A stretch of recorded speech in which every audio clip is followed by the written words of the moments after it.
Bonjour à tous et merci infiniment à vous de nous retrouver sur Equinox Télévision, Madame, Messieurs, pour ce nouveau numéro de votre magazine 10-12, le Zénith de ce jeudi 16 mai 2019. On parle ce matin du Premier ministre Joseph Dion Ngouté qui a le vent en poupe en ce moment au Cameroun. Lui qui est en visite dans la région du Sud-Ouest depuis 2 jours, vous le savez. Il était hier à l'université de Buea où il a rencontré les étudiants. Les sujets d'échange étaient les suivants. La crise anglophone, la sécurité et l'offre de paix du chef de l'État. Il était plus tôt hier dans la matinée également à Limbe où il a rencontré un nombre incalculable de personnes. Et ce jour, il est attendu à Kumba où il va évidemment continuer ses échanges avec ces personnes qui sont donc réceptrices, on va le dire, de ce message de paix du chef de l'État. Mais il faut dire que le PM est désormais, qui a une cote de popularité très grande depuis sa visite à Bamenda. Il est très apprécié. Beaucoup voient en lui quelqu'un proche des Camerounais dont les stratégies sont tout à fait marquantes, qu'on l'aime ou qu'on l'aime pas. Beaucoup reconnaissent en lui une manière de faire qui est différente, qui tranche avec ses prédécesseurs, et beaucoup d'ailleurs dans les commentaires voient en lui une stature présidentielle et beaucoup commencent à parler de Dion Ngouté président. Vous voyez que évidemment il a su se démarquer. Madame, Monsieur, bonjour. On va démarrer ce programme comme chaque matin avec nos protagonistes. D'abord vous, Monsieur Batchou Chalamel, bonjour et bienvenue. Bonjour Monsieur Eric Fopoussi-Negou. Également sur le plateau ce matin, Madame, Monsieur, toujours dans ce programme 10-12 le Zénith. Florazé, bonjour et bienvenue. Bonjour Eric Fopoussi, merci. Bonjour à vous sur le plateau, bonjour à nos millions de téléspectateurs et particulièrement aux populations de Japoma, Niala, Lobaba. En Trébi, je sais qu'avec les débuts, avec cette saison pluvieuse, il est difficile de rallier la ville, de rallier les bureaux, vos commerces et autres avec l'état des routes. Eric Fopoussi, c'est impraticable depuis le début de cette matinée. Si vous faites un tour dans ces zones, c'est la catastrophe totale. Il est difficile de circuler normalement, même en voiture. Voilà, donc dans quel état on se retrouve justement, et vivement que justement après, qu'on se retrouve encore dans cette situation, après avoir décrié pendant des mois et des mois cette situation, voilà qu'on est en plein dans cette saison pluvieuse. Qui pleure maintenant, c'est le peuple, c'est la population. Et maintenant, dans le cadre de la revue des réseaux sociaux, on parlera de sport, on parlera également de ce don d'1 milliard de francs CFA que la Chine fera donc au Cameroun, justement par rapport au plan d'assistance humanitaire, par rapport justement à la crise anglophone. On parlera également de pardon encore et encore pour revenir sur, justement sur ce que les internautes pensent également de cette lettre de pardon qu'a également publié Grégoire Oona après ce conflit sur le SMIC au Cameroun. Eric Fopoussi, on en reparle dans le cadre de la revue des réseaux sociaux. D'accord. Également sur le plateau ce matin, vous, Bombok Bengan, bonjour et bienvenue. Bonjour Monsieur Fopoussi-Negou, bonjour à vous, chers téléspectateurs. Comment rendre le port autonome de Kribi compétitif? C'est à cette question que voudrait répondre le directeur de ce port. Il a lancé un avis de recrutement d'un consultant pour que, à côté de Lagos, Cotonou, Dakar et tous ces ports-là, le port de Kribi puisse tirer son épingle du jeu.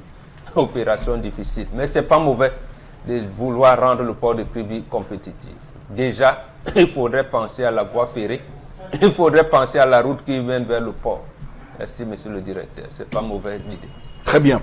Nous sommes le 16 mai, Madame, Messieurs. Il est important de signaler aux Camerounais qu'il est désormais indispensable que nous gardions ce pays dans la paix et que personne ne profitera d'un chaos dans ce pays. C'est la raison pour laquelle un retour à la paix dans les régions du Nord-Ouest et du Sud-Ouest reste, comme vous le savez, quelque chose de prioritaire. Et donc cette main tendue, cette offre de paix du chef de l'État devra être reçue par tous avec du positif et accepter donc de s'asseoir et de discuter et de ne pas faire comme on le voit actuellement, ceux qui tentent de s'aborder ce dialogue, qui tentent de mettre un coup d'arrêt à ce dialogue. Pourtant, ce pays a tant besoin de conserver ses acquis, d'avancer sur la route tracée par le chef de l'État. Madame, monsieur, on va tout de suite démarrer le programme de ce matin avec la première articulation. Voici l'histoire du jour. Voici Karine Sotia. Bonjour et bienvenue. Bonjour Eric Fopossi et bonjour aux téléspectateurs du 10-12 Le Zénith. Bonjour aussi au panel. Ce matin, c'est l'histoire de Cécile qui a emménagé il y a 4 mois dans une chambre. C'est au quartier Ange-Raphaël. Et elle nous dit que depuis qu'elle a emménagé là-bas, c'est son bailleur qui lui donnait l'électricité. Donc, il lui a donné l'électricité pendant tout ce temps. Mais elle a remarqué que contrairement à la chambre qu'elle louait avant, elle a le même matériel à la maison, c'est-à-dire que son ventilateur, elle a 2 ampoules, elle a une télévision et elle a un mini frigo, donc un petit frigo de chambre. Et elle dit qu'avant, lorsqu'elle était dans une autre chambre à louer, elle payait environ 3 000 francs maximum d'électricité. Mais aujourd'hui, elle se retrouve à payer jusqu'à 7 000 francs CFA en termes de consommation électrique, ce qui est débordant pour elle. Elle dit qu'elle n'en peut plus et elle est allée rencontrer son bailleur pour lui dire que non, je veux quitter de cette ligne, je vais tirer ma ligne ailleurs. Et le bailleur lui a dit non. Je ne peux pas te laisser aller tirer ta lumière ailleurs. Chez moi, c'est comme ça, c'est la loi. Quand vous arrivez chez moi, vous ne pouvez pas avoir une autre ligne que la ligne que je distribue. Et là, elle est inquiète, elle ne sait pas comment elle va faire. Est-ce qu'elle doit déménager d'aussitôt et laisser tous les autres 6 mois de loyer qu'elle a encore là-bas, parce qu'elle dit qu'elle ne peut pas supporter ça. En plus des autres dépenses de la journée, il y a l'eau, il y a l'électricité et tout. Et il faut qu'elle s'alimente. Elle ne gagne pas grand-chose pour dépenser autant à la fin du mois.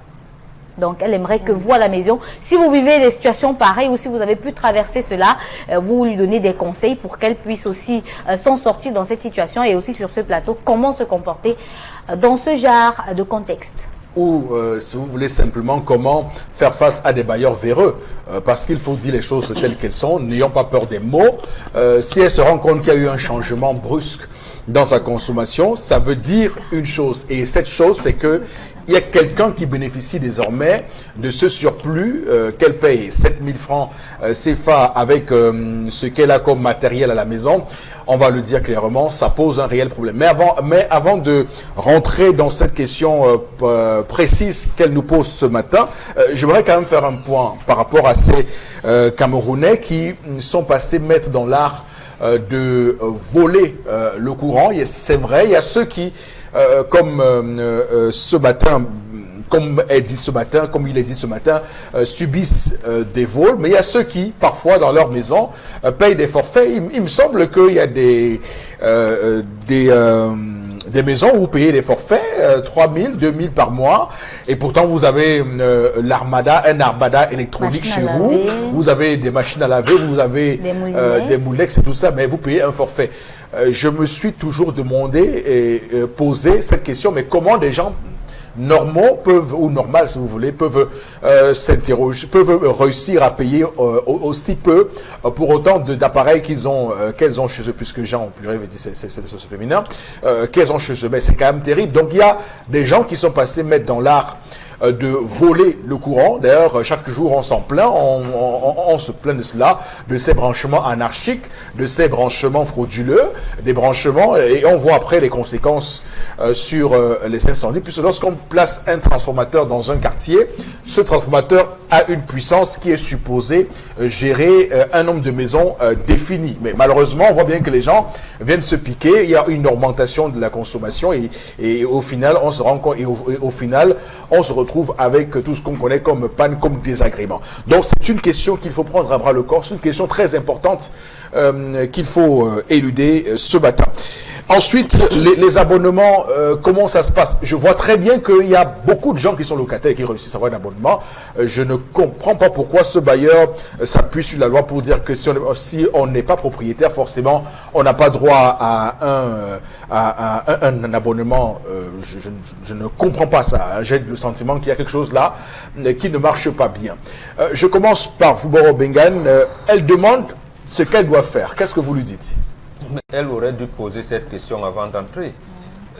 Lorsque vous cherchez une maison en location, les premières commodités qu'on sollicite, ou alors qui orientent votre choix, c'est nombre de chambres, la douche sont où, et l'eau, l'électricité, j'allais dire, ça entre dans les préalables. Donc, quand vous venez, vous savez que le bailleur va vous exiger, comme vous avez dit, soit un forfait ou un compteur divisionnaire qu'il va au préalable vérifier s'il n'y a pas a été truqué ou pas. Bon, je pense qu'elle aurait pu poser la question dès le départ et par rapport à cela, essayer de s'accommoder, de faire son choix, s'il peut ou pas rester dans ce schéma-là. Deuxièmement, depuis, bon, est-ce qu'on peut parler de privatisation? Bon, disons ça comme ça. Depuis juillet 2001, nous sommes entrés dans, j'allais dire, une spirale qu'on ne maîtrise pas beaucoup. C'est-à-dire, quel est même le coût de consommation d'un kilowatt par quoi? Et je veux dire, on savait que c'était standard. Quand c'était 45 francs, on est importé à 50 francs, ainsi de suite. Après, maintenant, on vous dit, des tranches de tel à tel, vous payez tant. Si vous consommez moins de 90, vous êtes à tel temps. Bon, et on y a ajouté la TVA. Mais nous, on est perdus. Je veux dire que même les bailleurs qui ils ne savent pas, ne peuvent pas vous dire qu'ils peuvent bien faire ce calcul-là. Donc, les indices relevés sur les compteurs, tout le monde ne sait pas les calculer. Tout le monde ne sait pas les calculer. Plus, comme vous avez dit également, vous avez raison, la fraude qui revient maintenant. D'abord, la première fraude vient dans l'histoire du jour. Et ça, c'est une déformation, j'allais dire, sociologique. Il n'y a pas de quartier qu'on appelle un Raphaël. Mais c'est des mots comme ça qu'on utilise. Le quartier s'appelle Ndongem 1, par exemple. Est-ce que maintenant, lorsque vous irez dans le plan de localisation de la SONEL qui a légué aux entreprises qui arrivent, effectivement, j'ai vu ça. C'est un arrangement. On vous donne des noms de titres qui ne sont pas sur la carte, qui ne reflètent pas la carte que la SONEL utilisait. Donc, ça entre donc dans les trafics. Où le bailleur, il avait un agent SONEL, ex-agent SONEL ou quoi, il dit, gars, on avait trafiqué mon compteur là, fait que c'est pour ça donc qu'il a mené ces aménagements-là. Dit, tu peux venir avec une machine à laver, et tu te dis, bon, tu vas me donner un forfait de 6 000. 6 000. Alors tu te dis, mais avant là, mon collègue qui avait ça, lui paye le courant de tir de 12, entre 12 et 15 000. Moi, 6 000. Bon, vraiment, c'est une manne qui sort du ciel. Bon, ce sont ces anomalies-là qui nous amènent justement à ne pas avoir une bonne lisibilité. Non, ce qu'on appelle basse tension, c'est ça qui va vers les ménages. Qui amène Eneo aujourd'hui, je ne suis pas leur avocat, à poser ou alors à ne pas savoir comment poser même les compteurs. Je ne suis pas dans les fichiers, mais je suis convaincu qu'il n'atteint pas 2 millions d'abonnés.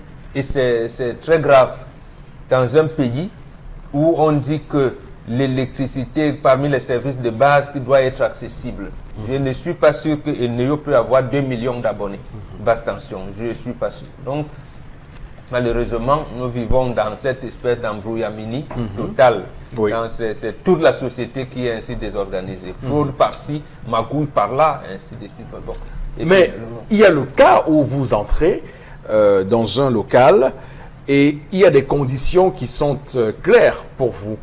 Et en cours de chemin, on va le dire comme ça, pour utiliser un terme que tout le monde va comprendre, en cours de chemin, on change les règles. Parfois, les bailleurs changent de règles et décident que non, désormais, ce ne sera plus un forfait que vous payerez, désormais, ce sera un compteur divisionnaire que je mettrai chez vous pour mesurer votre consommation. Oui, oui, absolument. Et oui, ça, comment on gère donc? C'est désagréable. Vous êtes obligé, vous êtes contraint d'accepter. Voilà. Oui. Mais c'est désagréable. Vous êtes contraint. Et surtout, je vous dis, si votre voisin paye moins, ou alors votre voisin locataire paye moins avec son bailleur, vous êtes tenté de chercher ailleurs. Mais il vous est interdit de prendre le courant ailleurs si vous louez chez moi. Oui. Donc c'est des désagréments que nous vivons tous les jours. Et franchement, c'est pas bon. Pas bon. Et en plus, tout n'est pas réglé. C'est pas bon en fait.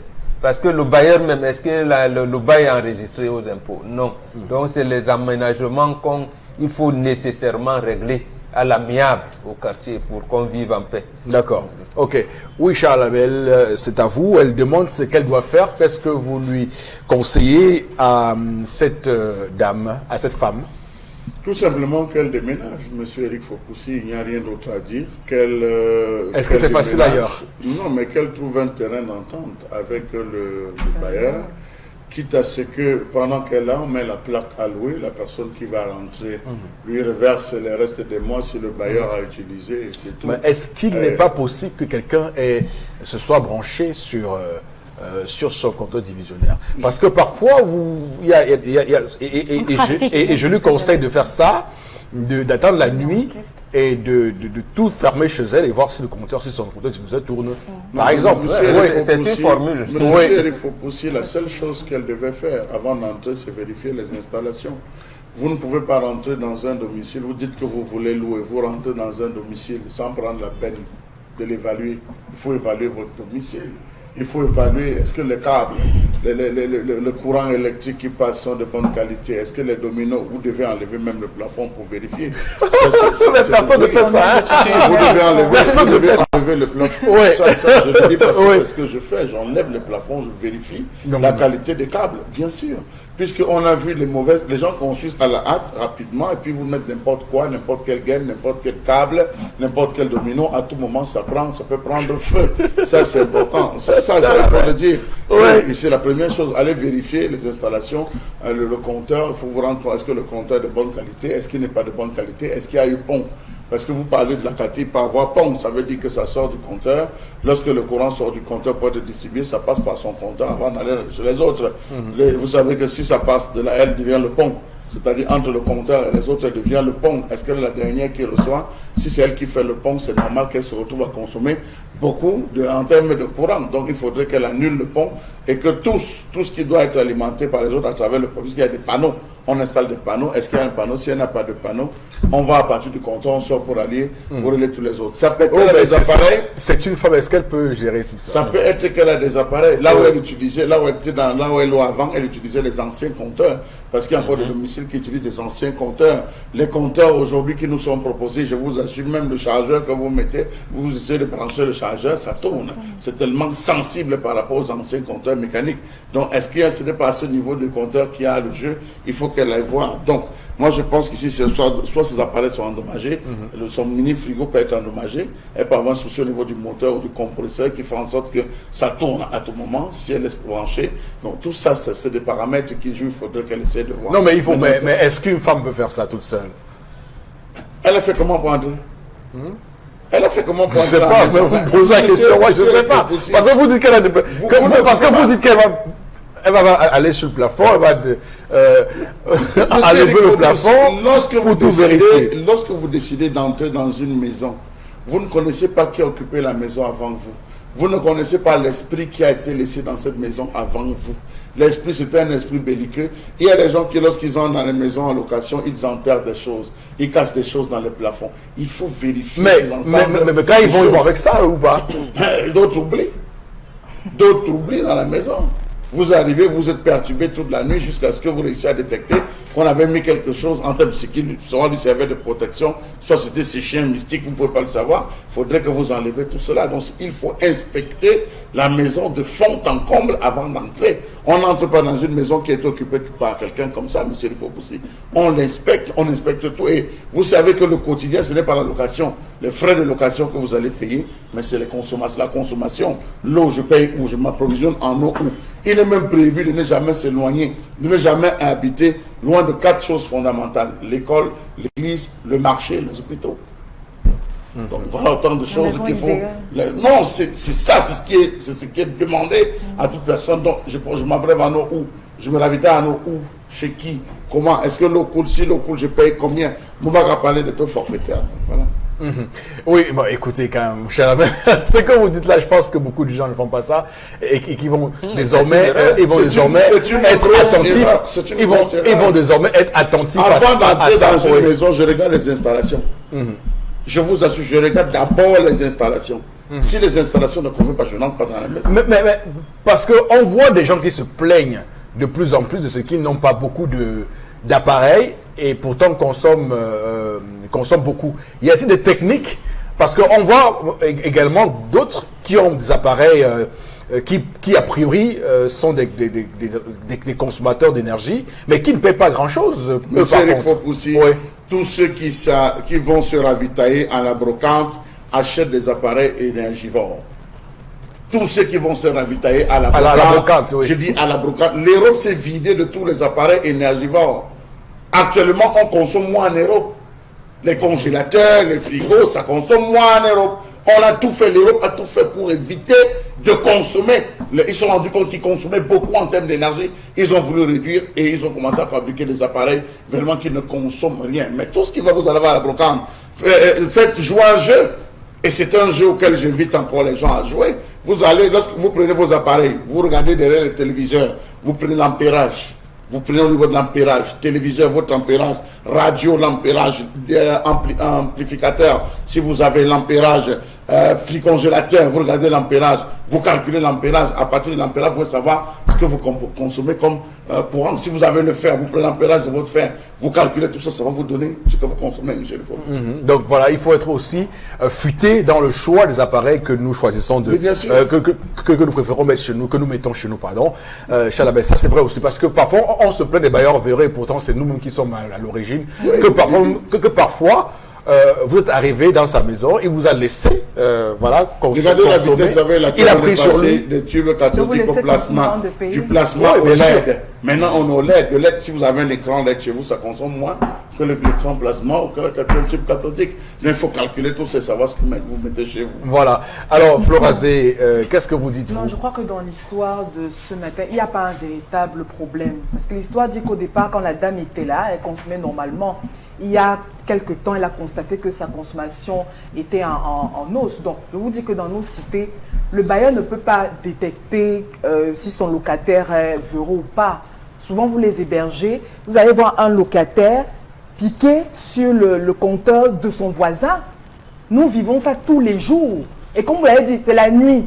Quand le bailleur vient, il commence à observer, il constate qu'il a coupé l'électricité à un de ses locataires il y a 2 semaines. Mais quand il vient aux environs de 23 heures, il constate que il voit de la lumière, il écoute de la radio, etc. Il voit du bruit, etc. La lumière, la maison est éclairée. Comment fait-il?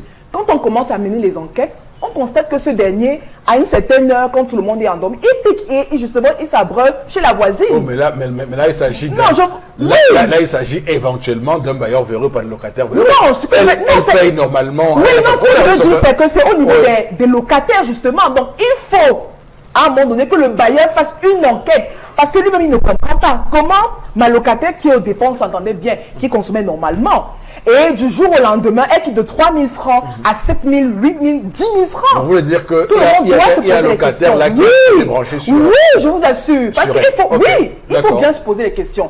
Ailleurs, dans cette situation, on rend le locataire indépendant. C'est-à-dire qu'il prend son abonnement de façon indépendante. Quand ses factures arrivent, il ne gère plus avec le bailleur. Le bailleur ne vient plus compter, etc., donner des petits papiers, et tout. Vous êtes indépendant. Maintenant, ailleurs, il n'y a que c'est comme...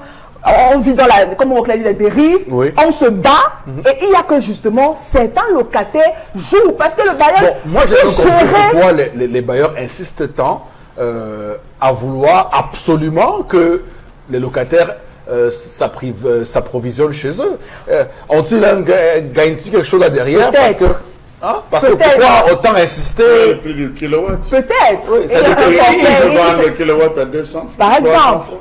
Mais c'est ce que vous faites depuis à la belle. Mais vous dire ça, 200, 300 francs le kilowatt, ils ne demandent pas votre avis. Donc maintenant, c'est une manne qui ne voudrait pas laisser partir. Ils vendent de l'eau et ils vendent de l'énergie, c'est pour eux, c'est pour ça que c'est du commerce. Donc maintenant, quand vous, locataire, vous arrivez, comme on l'a dit, c'est la base. Est-ce que vous acceptez ce forfait? Est-ce que vous acceptez justement vous aligner selon les règles de consommation de votre bailleur? Oui, vous y allez. Vous y allez. Et la vérité, c'est que c'est un casse-tête pour nous, les locataires, comme Chalamel, c'est l'idéal. L'idéal, c'est de s'entendre à la base. C'est de chercher, de faire fouetter ce mais combien de Camerounais, combien exerçons-nous ces petites enquêtes et tout? Non, nous n'avons pas le temps à ça. Déjà que tu payes la maison à combien? 30 000 francs, 35 000 francs. Non, c'est souvent difficile. Et pour la plupart, il faut pousser souvent même, nous locataires, ça nous arrange, ces forfaits et autres, il faut le dire. Ça nous arrange. Non, mais ça c'est pour les cas des forfaits. Oui, pour les forfaits. Non. Même pour la consommation, ça nous arrange le plus souvent. Non, je dis, écoutez, on peut payer moins. Quand je dis ça arrange, ça veut dire soit ce bailleur se connecte en direct au poteau et ne se dérange pas à voler le courant pour faire ce forfait-là. à un moment donné, ça n'arrive jamais, puisque après, vous voyez que les incendies viennent d'où? Quand il y a coupure de courant ou vol de courant, il y a l'heure c'est 18h. Là, vous voyez, on se fait disjoncter. Si les gens se connaissent dans les sites, on fait disjoncter le compteur. C'est noir. Pendant 10-20 minutes, c'est le temps de piquer. Lorsqu'on a fini de piquer, on relance. C'est déjà en direct. Tant pis pour vous et tant pis pour vos appareils. Donc, quand vous êtes dans une cité où on pratique cela, ce n'est pas difficile pour vous. Même si c'est elle, il y a quelqu'un qui vient se piquer sur elle, ça suppose que cette personne est en complicité avec son bailleur, puisqu'elle a bien dit qu'elle veut tirer ailleurs et le bailleur s'oppose à ce qu'elle tire ailleurs. Comment celui à qui on a privé de courant va se retrouver à aller tirer ailleurs? Non, à tirer chez elle. Pour pouvoir se piquer chez vous, il faudrait, à moins qu'il a installé un domino. Il y a un domino caché. Oui, c'est comme ça qu'ils font. Un domino caché. Et la table, il dévisse, il choque et il remet. Donc ça dépend, il y a des stratégies. Mais vous ne pouvez pas entrer sans qu'il y ait quelqu'un. Vraiment, c'est quand même désolant. Vous ne pouvez pas entrer dans une nouvelle maison sans vérifier les installations. Ça, vous devez vérifier les installations partant de chez vous jusqu'au combien de locataires le font? Non, mais c'est quand même... Non, mais c'est important. Vous n'avez pas besoin d'aller loin. Vous partez sur la base du compteur. Qu'est-ce qui entre par le compteur? Qu'est-ce qui sort? C'est là où vous jouez. Vous n'allez pas jouer ailleurs. Non, mais vous savez que vous faites ça parfois, le bailleur commence à vous craindre. Mais monsieur Eric Faupoussi, si vous voulez vous donner, si vous voulez vous faire une faveur sur le prix du loyer, le tarif du loyer. Je dis aux gens, n'entrez pas dans une maison où le bailleur est un Rocky Balboa, où le bailleur est un Domato, monsieur Eric Faupoussi. N'entrez pas. Non, je vous dis, abandonnez-le avec sa maison. Le principe du locataire voudrait que ce soit une famille, qu'on vive comme une famille. Si vous avez quelqu'un qui commence à mettre des bases, à mettre ça, non, les rapports seront tendus. Et on a vu des locataires qui tabassent constamment leur bailleur et qui à un moment décident de ne plus sortir de la maison. Oui, on a vu ça parce que les bailleurs exagèrent. Et ce n'est même pas conseillé à un bailleur de vivre sous le même toit ou dans la même cité que ses locataires. Ce n'est pas conseillé. Donc je crois qu'il y a un ensemble de choses. Il faudrait que l'Assemblée nationale pense à se pencher sur à régler cette situation. Mais comme tous sont des bailleurs, tous sont des bailleurs, je dis tous sont des bailleurs, ministres, directeurs, tous sont des bailleurs. C'est la raison pour laquelle... C'est pourquoi tout récemment, ils ont tout rapidement voté la loi de réforme du code pénal sur les locataires abusifs. Non, mais c'est clair que cette question est très importante parce qu'il y a beaucoup de gens qui se sont accommodés à cela. D'ailleurs, c'est tout à fait surprenant que des gens préfèrent souffrir de cela. Ça veut dire qu'on vous vend le kilowatt à 200 francs CFA, 300, personne ne s'en émeut. Moi, je trouve que c'est quand même tout à fait embêtant de voir des Camerounais qui acceptent ça, qui acceptent ainsi souffrir comme on le voit et qu'on voit des gens aujourd'hui subir des conditions drastiques de la part de leur bailleur, comme vous l'avez dit, des règles tout à fait abjectes où on vous interdit de rentrer chez vous à 22h, à plus de 22h. Voilà, et c'est le bailleur qui tient le cadenas.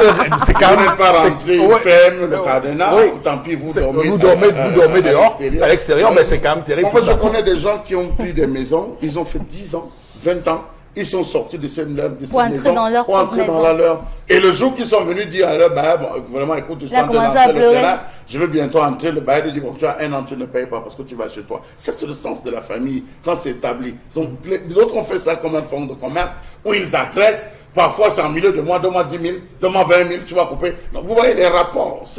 Lorsque les rapports sont conflictuels d'entrée de jeu, ça ne sert à rien. On a des bailleurs qui perçoivent l'argent au jour le jour. Donc, vraiment, toi, tu me donnes 5 000 tous les jours. C'est depuis à la fin du mois. Parfois, il entre, mais vous dépassez. Vous vous retrouvez à dépasser l'argent que vous avez payé. Non, sur l'an de la lumière que tu dois me donner le mois qui vient. Donne-moi ça maintenant. Je vais vous voyez, il y a beaucoup de choses comme ça. D'accord. Mais il faut aussi comprendre qu'ils ont beaucoup de problèmes, Chalamel, parce que au final, les locataires ont des problèmes. Non, les gens font. Non, mais oui, ils ont des problèmes. Mais sauf que je pense que les gens font d'ailleurs, quand on écoute, quand on entend les uns les autres sur leurs projets, vous voyez les gens qui disent que bon, moi je vais me battre pour avoir le point de terre, je vais tout faire pour construire une dépendance pour mettre en location. Maintenant, si après je suis viré du boulot, que je n'ai pas de boulot, au moins les 3 dépendances que je n'ai plus construire vont me servir, pas à la retraite, à me gérer, à gérer la famille, à gérer les enfants. Oui. Donc parfois même, quand ils n'ont pas le choix, parfois ils disent que bon, le loyer même finalement n'est pas suffisant pour gérer. Est-ce qu'on peut trouver un moyen de raccorder sur la lumière, sur l'eau? Ils en demandent, comme vous dites, les tarifs, et ils en font une surenchère. Et c'est comme ça que vous voyez. Oui. Ça leur risque et péril, parce que la fin de ça, c'est les incendies. Parce que vous avez quelqu'un qui arrive, chez lui, il a un appareil de télévision, il a un lecteur, il a un DVD, il a un amplificateur, il a un ordinateur desktop, il a un ordinateur laptop, il a un frigo qui fonctionne, il a des appareils qui mettent à la charge. Alors, lorsqu'il combine tout ça en une journée, peut-être le week-end, il est là, il fait jouer, ça fait chauffer les fils, ça fait fondre les dominos, et paf, bonjour l'incendie. Voilà. Alors, mais je pense que quand on le dit souvent, et les bailleurs sont souvent très forts, ils vous disent que le prix de la tôle est très cher, le prix du sac de ciment est très cher, le camion de sable est cher. Donc, si vous voulez vous voulez jouer au petit malin, allez construire votre maison. Bon, c'est ce qui se dit parfois pour ceux, des gens comme Chalamel qui vérifient tout. Mais ça participe aussi oui, parce que parfois ça... Comment vous allez entrer dans une maison sans savoir qui occupe avant? Oui, mais il y a l'enquête de moralité que vous mettez au quartier. La concession vous entre là, elle est comment? Mais pendant que vous menez votre enquête de moralité, lui aussi met son enquête de moralité sur vous. Parce que c'est pas... Si vous verrez, un locataire casse-couille, là, parce que, entre guillemets, parce qu'il y a des locataires vraiment qui, parfois, les bailleurs, parfois, vous venez comme ça. Non, je vous dis, il y a des bailleurs, parfois, vous arrivez, comme vous faites l'achat de la mêle, vous avez même tout l'argent du monde, le loyer, vous payez très bien le loyer, mais ils préfèrent vous laisser pour aller donner à quelqu'un qui paye moins, parce qu'il a le sentiment que cette personne sera moins, sera plus conciliante. En réalité. Voilà, Karine, allez-y. Ouais. Par rapport à la situation de Cécile, je vais dire que c'est quand même compliqué. J'aimerais qu'elle fasse venir un électricien. Déjà, pour qu'il analyse ce qui se passe et qu'il voit si il n'y a pas quelqu'un qui pique son électricité. C'est avec l'accord du bailleur. Si le bailleur n'a pas son électricien. Voilà, il faut d'abord passer par le bailleur. Oui, c'est bon. Oui, il faudra. Je pense que si elle fait ça, parce que c'est une femme, on pas dit qu'elle en sait quelque chose par rapport à la consommation électrique ou autre chose. Mais je me dis aussi que parfois, dans certaines maisons... Il faut aussi que les femmes arrêtent un peu. À l'heure où on parle d'égalité homme-femme, vous devez aussi parfois vous... le testeur. Oui, arrêter le testeur. Parce que parfois, vous vous rendez compte que parfois une femme vous appelle à des heures indues pour que vous veuillez changer son ampoule. Oui, mais c'est quand même terrible. Non, attention. On ne joue pas avec l'électricité. Non, je veux dire qu'à un moment donné, quand on veut réclamer son légalité, qu'on aille jusqu'au bout de sa logique quand même. Non, à la dame d'être prudente. Oui, allez-y, Karine. Moi, je vais juste conseiller à la dame d'appeler un professionnel d'électricité parce que même le bailleur peut être comme ça et pourtant lui-même, il ne sait pas comment ça se passe. Donc, il peut même dire ça. Et pourtant, lui-même, il ne sait pas, peut-être qu'il n'arrive même pas à bien calculer, comme M. Bachoula dit sur ce plateau. Il peut même être quelqu'un qui calcule. Mais tant que ça lui profite, oui, il est bien heureux de ne pas savoir. Justement, quand il y a un malheur et que le malheur ne vous touche pas, ça ne vous dérange pas en quoi que ce soit. Donc, je me dis quand même qu'elle est dans une cité où soit le bailleur est véreux, c'est-à-dire que soit le bailleur, il distribue l'électricité et fait payer le kilowattheure très cher, contrairement à avant. Je ne sais pas trop, mais elle est quand même dans une situation où il faut un expert en électricité pour lui dire quoi, pour lui dire de quoi il s'agit en fait. D'accord. On va lire quelques messages de nos téléspectateurs, peut-être des témoignages de leur part pour nous dire ce qu'ils vivent au quotidien ou donner leur avis sur cette thématique de l'histoire du jour de ce matin. Alors, on a monsieur Bédine Paul, électricien en bâtiment. Il dit qu'il est bien possible que cette dame consomme 7 000 francs le mois si ses équipements tournent en permanence, surtout le réfrigérateur. Surtout comme l'a dit Chalamel, si c'est la brocante, alors là... bonjour. Même le fer à repasser. Bonjour la consommation. Si elle repasse tous les jours, attention. Oui. Bonjour la consommation. Non, mais sauf que pour lui, qu'à sa décharge, elle n'a pas changé ses habitudes entre-temps. Bon. Elle a gardé les mêmes habitudes, puisqu'elle dit qu'elle est entrée, elle avait les mêmes habitudes. Vous dire, attendez, elle n'a pas commencé à mettre son réfrigérateur à temps plein tout récemment. Elle a repassé avec les saisons plus vieux. Lorsqu'elle est arrivée, elle a changé les ampoules de la maison. C'est les mêmes ampoules. Elle est venue avec les ampoules de l'autre côté. C'est sûr. Ah, vous pensez? Non, c'est sûr qu'elle n'a pas changé les ampoules. Non, elle a déménagé avec les ampoules. Non. Quel lien, quel rapport vous voulez faire? Quel lien vous Parce voulez qu'il y a d'autres ampoules qui consomment. Qui consomment plus Oui, que qui d'autres. consomment. Oui, D'accord, ok. Et puis la voiture, Non, c'est ce que je voulais que vous précisiez. Je le sais, moi. Attention. Et avec la saison pluvieuse, il faut pousser, les habitudes vont changer. Les gens vont se mettre à repasser beaucoup plus parce que ça sèche pas assez. Il faut rendre au boulot. Faites quoi? Pour repasser tous les jours. Hein. Bon, il faut voir, c'est là pas aussi une plaque, mais les gens exagèrent quand même. Les plaques chauffantes, les gens sont quand même. Vous voulez. Il fait très chaud. Non, mais les gens sont quand même terribles dans ce pays. Attention. Oui. Je vis en location dans une chambre, dans une cité à Anche-Raphaël, Montboc. Notre bailleur nous facture le kilowatt à 125 francs. Je me retrouve parfois à payer 6 000 francs dans une chambre, parfois. 125 francs. 125 francs. Il doit 50 francs. Parfois à payer 6 000 francs dans une chambre, parfois il nous facture même à 135 francs. Est-ce que je peux terminer le... Oui, non, mais c'est quand on fait, on calcule. Nous sommes dans le calcul. Alors, il dit il nous facture même à 135 francs sans demander notre avis. C'est Armand Tepé à Anche-Raphaël qui réagit ce matin. Merci, monsieur Tepé. C'est le genre de bailleur, comme qui disent, location de compteur 500 francs. Donc, voilà. Il ne met pas ça dans entretien de compteur. Voilà, entretien de compteur et tout. Il divise ça par rapport à... Non, mais c'est quand même, s'enrichir comme ça, c'est moche. Non, c'est très moche de s'enrichir comme ça. Et refuser que le locataire aille ailleurs. Voilà. Allez-y, Florazé, on ne vous coupe pas. Attention. Je pense qu'avant d'entrer dans une maison, nous devrions fixer un certain nombre de bases pour éviter ce genre de problème. Je vous dis que vous faites ça à un bailleur, il comprend que quand vous êtes trop intelligent, que vous serez un locataire très béni. Il préfère vous dire, monsieur, même si vous payez 2 mois à l'avance, 2 ans à l'avance, excusez-moi. Allez-y, oui. Oh là là, pourquoi j'arrive à... Une consommation d'énergie, électrique, hormis l'organe en charge. Alors, le message n'est pas terminé. Oui. Le régulateur. C'est pas ça. Enfin, autre réaction ce matin, moi je subis les mêmes frasques de mon bailleur. Je paye l'électricité à 250 francs le kilowatt, l'eau à 150 francs le mètre cube. C'est Aboubacar à Yaoundé qui réagit ce matin. Qu'est-ce qui se passe avec ça? Non, mais les gens doivent se plaindre. Non, c'est pas possible. Oui, un dernier message, Florazé. Oui, autre réaction. Alonso vit comme...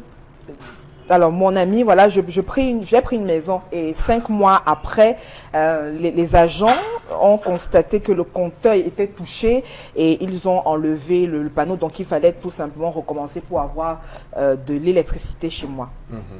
Il y a des trafics. D'accord, de grands trafics. Alors, autre, si mon bailleur pique l'électricité, enfin le courant sur le poteau de Néo et m'impose un montant exorbitant, je l'expose. C'est Rodrigue Abonaberi qui le dit ce matin. D'accord. Merci pour tous vos messages, madame, messieurs. On va s'arrêter là pour l'histoire de ce jour. Je sais pas pourquoi je l'ai beaucoup aimé cette histoire ce matin. J'espère que celle qui nous a écrit a écouté nos conseils et qu'elle pourra faire soit comme Chalamel, soit comme Florazé, plutôt passer en douceur. Florazé dit qu'il faut passer en douceur. Madame, monsieur, voici la colère de Chalamel.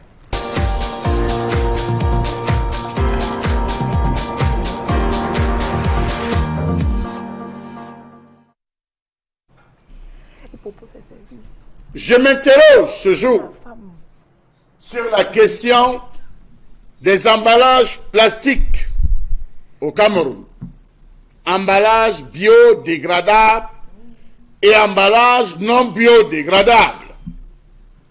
Comment à ce jour reconnaître la différence qui existe entre le plastique bio et le non biodégradable?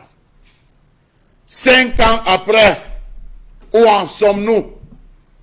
Comment comprendre que ces produits sont toujours massivement disponibles sur le marché camerounais?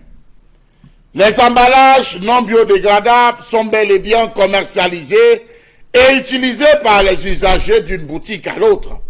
Le client est tantôt servi avec du plastique léger, dit bio, tantôt avec du plastique épais, lorsqu'il accepte bien sûr de débourser au moins 50 francs CFA pour l'emballage. Comment comprendre le fait que les emballages plastiques de moins de 61 microns continuent de circuler malgré l'interdiction en vigueur. Le deuxième problème, il faut le dire, c'est la contrebande qui déverse encore d'énormes quantités de plastique non conformes. Comment comprendre le fait que l'ensemble des grandes surfaces commercialisent à ce jour les plastiques dégradables dans leurs différentes caisses? Pour pouvoir faire un achat désormais, il faut prévoir 50 francs et 100 francs pour le plastique, on n'a plus honte. Les boulangeries vendent, les boucheries vendent, vous devez payer, même si c'est le non biodégradable, payer. Le constat est clair dans ce pays que malgré le fait qu'on ait interdit cette affaire d'emballage plastique, le problème en lui-même demeure. Savez-vous que sur 60 000, 600 000 tonnes, autant pour moi, d'emballage plastique qui circulent au Cameroun par an, seulement 40 000 tonnes, soit environ 7% sont produits localement. Savez-vous que plus de 200 000 hectares du couvert végétal est perdu chaque année à cause de la matière plastique? Quel est le rôle du ministère de l'Environnement, de la protection de la nature et du développement durable, de la communauté urbaine, des entreprises des citoyens devenus grands pollueurs et enfin des multiples brigades des inspections environnementales? On a interdit les plastiques bio non dégradables, mais ils continuent à se faire vendre. Les plastiques non biodégradables continuent à se vendre. Ils se vendent même bien. Comment comprendre que les entreprises censées commercialiser le biodégradable continuent à commercialiser le non biodégradable, même si on nous dit que c'est la contrefaçon venue du Nigeria voisin? Savez-vous que des centaines de millions de déchets plastiques inondent nos villes et villages en échouant leur parcours dans les eaux ou sous terre? Comment comprendre que les sachets en polyéthylène s'accumulent de jour en jour dans les rues et sur les bacs à ordures? Savez-vous qu'ils proviennent pour la plupart des magasins de commerce où ils servent à emballer toutes sortes de biens, y compris alimentaires? Pourquoi depuis des années, les entreprises polluantes ont cessé de payer les amendes? Allons-nous nous poser comme question. Comment comprendre le fait que malgré l'interdiction en vigueur, les emballages sont là, au vu au su de toutes les différentes brigades? Quel sens donner à la faible production d'emballages plastiques conformes au niveau local? À quoi aura servi le fameux projet de récupération des bouteilles plastiques mis en place par une société de la place? Et donc, un sujet qui, comme vous le savez, a connu au Cameroun à un moment une effervescence totale, puisque beaucoup en parlaient et on avait à l'époque interdit justement ces emballages non biodégradables. Malheureusement, cette opération avait encore échoué parce que au final, on s'était retrouvé sur le terrain avec des gens qui continuaient à utiliser les emballages non biodégradables aux grandes dames de toutes les prescriptions gouvernementales. Et par la suite, on a vu également et ça c'est d'ailleurs très regrettable, une montée en puissance et une surenchère sur les prix de ces emballages biodégradables cette fois-là. Les supermarchés ont commencé à les vendre aux personnes qui y venaient pour, on va le dire, retrouver leur marge de manœuvre sur le plan de leur économie. Et on a aussi, et là c'est l'autre effet pervers de cela, vu que beaucoup d'agents du ministère de l'Environnement et de la protection de la nature s'étaient donc lancés sur le terrain pour vérifier. Et à l'époque, je me souviens qu'il y avait cette amende qu'on faisait payer aux commerçants qui ne s'alignaient pas à cela, 25 000 francs CFA que vous payiez si vous étiez pris sur le tard. Et vous deviez donc le faire, sinon votre dossier sera envoyé au ministère et vous payerez cette fois-là beaucoup plus cher. Bon, Megan, comment vous analysez cette question? D'abord, lorsque la mesure avait été prise, tous les observateurs avaient estimé et avaient vu que ça n'allait rien donner du tout. Ou alors ça n'allait pas donner des résultats qu'on pensait recevoir de suite. Lutte, quand vous avez parlé de l'environnement, protection de l'environnement, un certain nombre de choses ont été mises. Mais les entreprises sont créées pour fabriquer ces plastiques. Qu'est-ce qu'on fait, vous, ces entreprises-là? Quelle orientation on leur donne? Et surtout, quels fonds les accompagner pour aider le plastique? Est-ce qu'il s'agissait seulement de réduire le grammage de plastique pour rendre ce plastique bio? Non. Les experts estiment que non. Donc, il y a ce qui entre dans la fabrication de ce plastique, qui est dans sa matière première, qui est fondamentale. Donc, si vous aviez 250 grammes, vous réduisez à 100 grammes ou à 100, non, ce n'est pas ça qui rend le plastique biodégradable. Et toutes ces mesures techniques avaient été relevées. Mais comme d'habitude, le gouvernement, du moins, n'avait pas préparé, je pense, avait donné une date de 3 à 6 mois, hein, je pense, j'ai bonne mémoire, 6 mois pour que ces entreprises puissent se conformer. Mais ce n'a pas été possible, parce qu'il n'y avait pas d'autres mesures palliatives. Par exemple, nous avons les feuilles de Manani, et je pense même que c'est à l'époque, je ne sais pas si c'est l'ordre des médecins ou un groupe d'experts qui avait dit que même les plastiques, parce que quand vous voyez souvent le couscous qu'on emballe dans ces plastiques-là, et ces plastiques ne sont pas épais, mais on dit que ce n'est pas biodégradable. Donc, c'est pas le... Et qui disait que lorsque c'est chauffé et vous ouvrez ce plastique-là, vous consommez le maïs qui est dedans, ou le couscous qui vient, ça développe le cancer, ça peut développer les cancers en vous. Donc, qu'est-ce que l'État voulait faire? Peut-être une bonne méthode de dire que nous voulons avoir une population saine, nous voulons avoir un environnement sain. Oui. Mais quelles sont des mesures prises avec ces opérateurs? Donc, c'est ça le hic. On n'a pas associé les opérateurs économiques dans l'élaboration des politiques économiques du pays. C'est là où on a fait tout faux, malheureusement. Donc, le ministre, que ce soit des Finances, du Commerce, je ne sais pas, de l'Environnement, doit venir avec ces opérateurs-là, le GICAM d'un côté, le MECAM et tout, le SYNDUSTRICAM, le syndicat des industriels du Cameroun, pour voir. Le monde entier souffre et le fait de serre, c'est vous qui connaissez vos termes techniques. Les gaz à effet de serre. Voilà, la nature, la végétation est polluée. La destruction de la couche d'ozone. Voilà. Et je pense qu'il y a même eu une promotion des ingénieurs. Je pense que la première promotion des ingénieurs, il y a eu un groupe d'ingénieurs à l'université de Douala qui est venu avec l'idée de transformation des déchets plastiques en pavés. Donc voilà comment un gouvernement sérieux veut résoudre un problème. On vient, on met tout le monde en cause. Mais dans notre pays, on ne cause pas entre nous. Voilà. Alors, Karine Sontia, quelle est, à vous, votre lecture de cette question des emballages non biodégradables et biodégradables, au final? Déjà, on continue à utiliser les non biodégradables parce que le biodégradable coûte extrêmement cher. Donc, c'est extrêmement cher. C'est difficile à trouver sur le marché. Pour avoir ces non biodégradables, c'est vraiment difficile. Et soit c'est biodégradable parce que c'est en papier carton, c'est-à-dire en papier ciment et autres. Mais ce qui est encore, voilà, un peu plus épais, mais ce qui est encore plus important dans cette question d'emballage plastique, c'est l'utilisation. C'est-à-dire qu'au niveau de la distribution, on a constaté que la campagne qui a été menée pour lutter contre l'utilisation des emballages plastiques non biodégradables a été plus répressive que préventive. En fait, les citoyens ne savent même pas pourquoi ils ne doivent pas utiliser l'emballage plastique. Pourquoi ils ne doivent pas utiliser? On devait d'abord commencer par ça. Il fallait toute une longue campagne de sensibilisation qui pouvait être même menée sur 5 ans. C'est-à-dire qu'on fait en sorte que la population comprenne qu'aujourd'hui, l'emballage plastique n'est pas bon pour moi. Lorsque je le jette là, il ne peut pas pourrir. Lorsque je le jette là, il ne peut pas faire ceci. Lorsque je prépare avec, c'est pas bon. Parce que jusqu'à aujourd'hui, il y a même des mamans qui vendent les nourritures dans les coins de rue, le couscous, qui utilisent ces emballages plastiques pour emballer le couscous et le macaron râpé et tout ce qu'on prépare là, pour nous vendre. Et les gens achètent. Et pourtant, de nos jours, on est en train de prévoir le bio, même dans l'alimentation. Donc, on est quand même dans une situation où le citoyen lui-même n'est pas au fait que c'est de sa santé qu'on parle.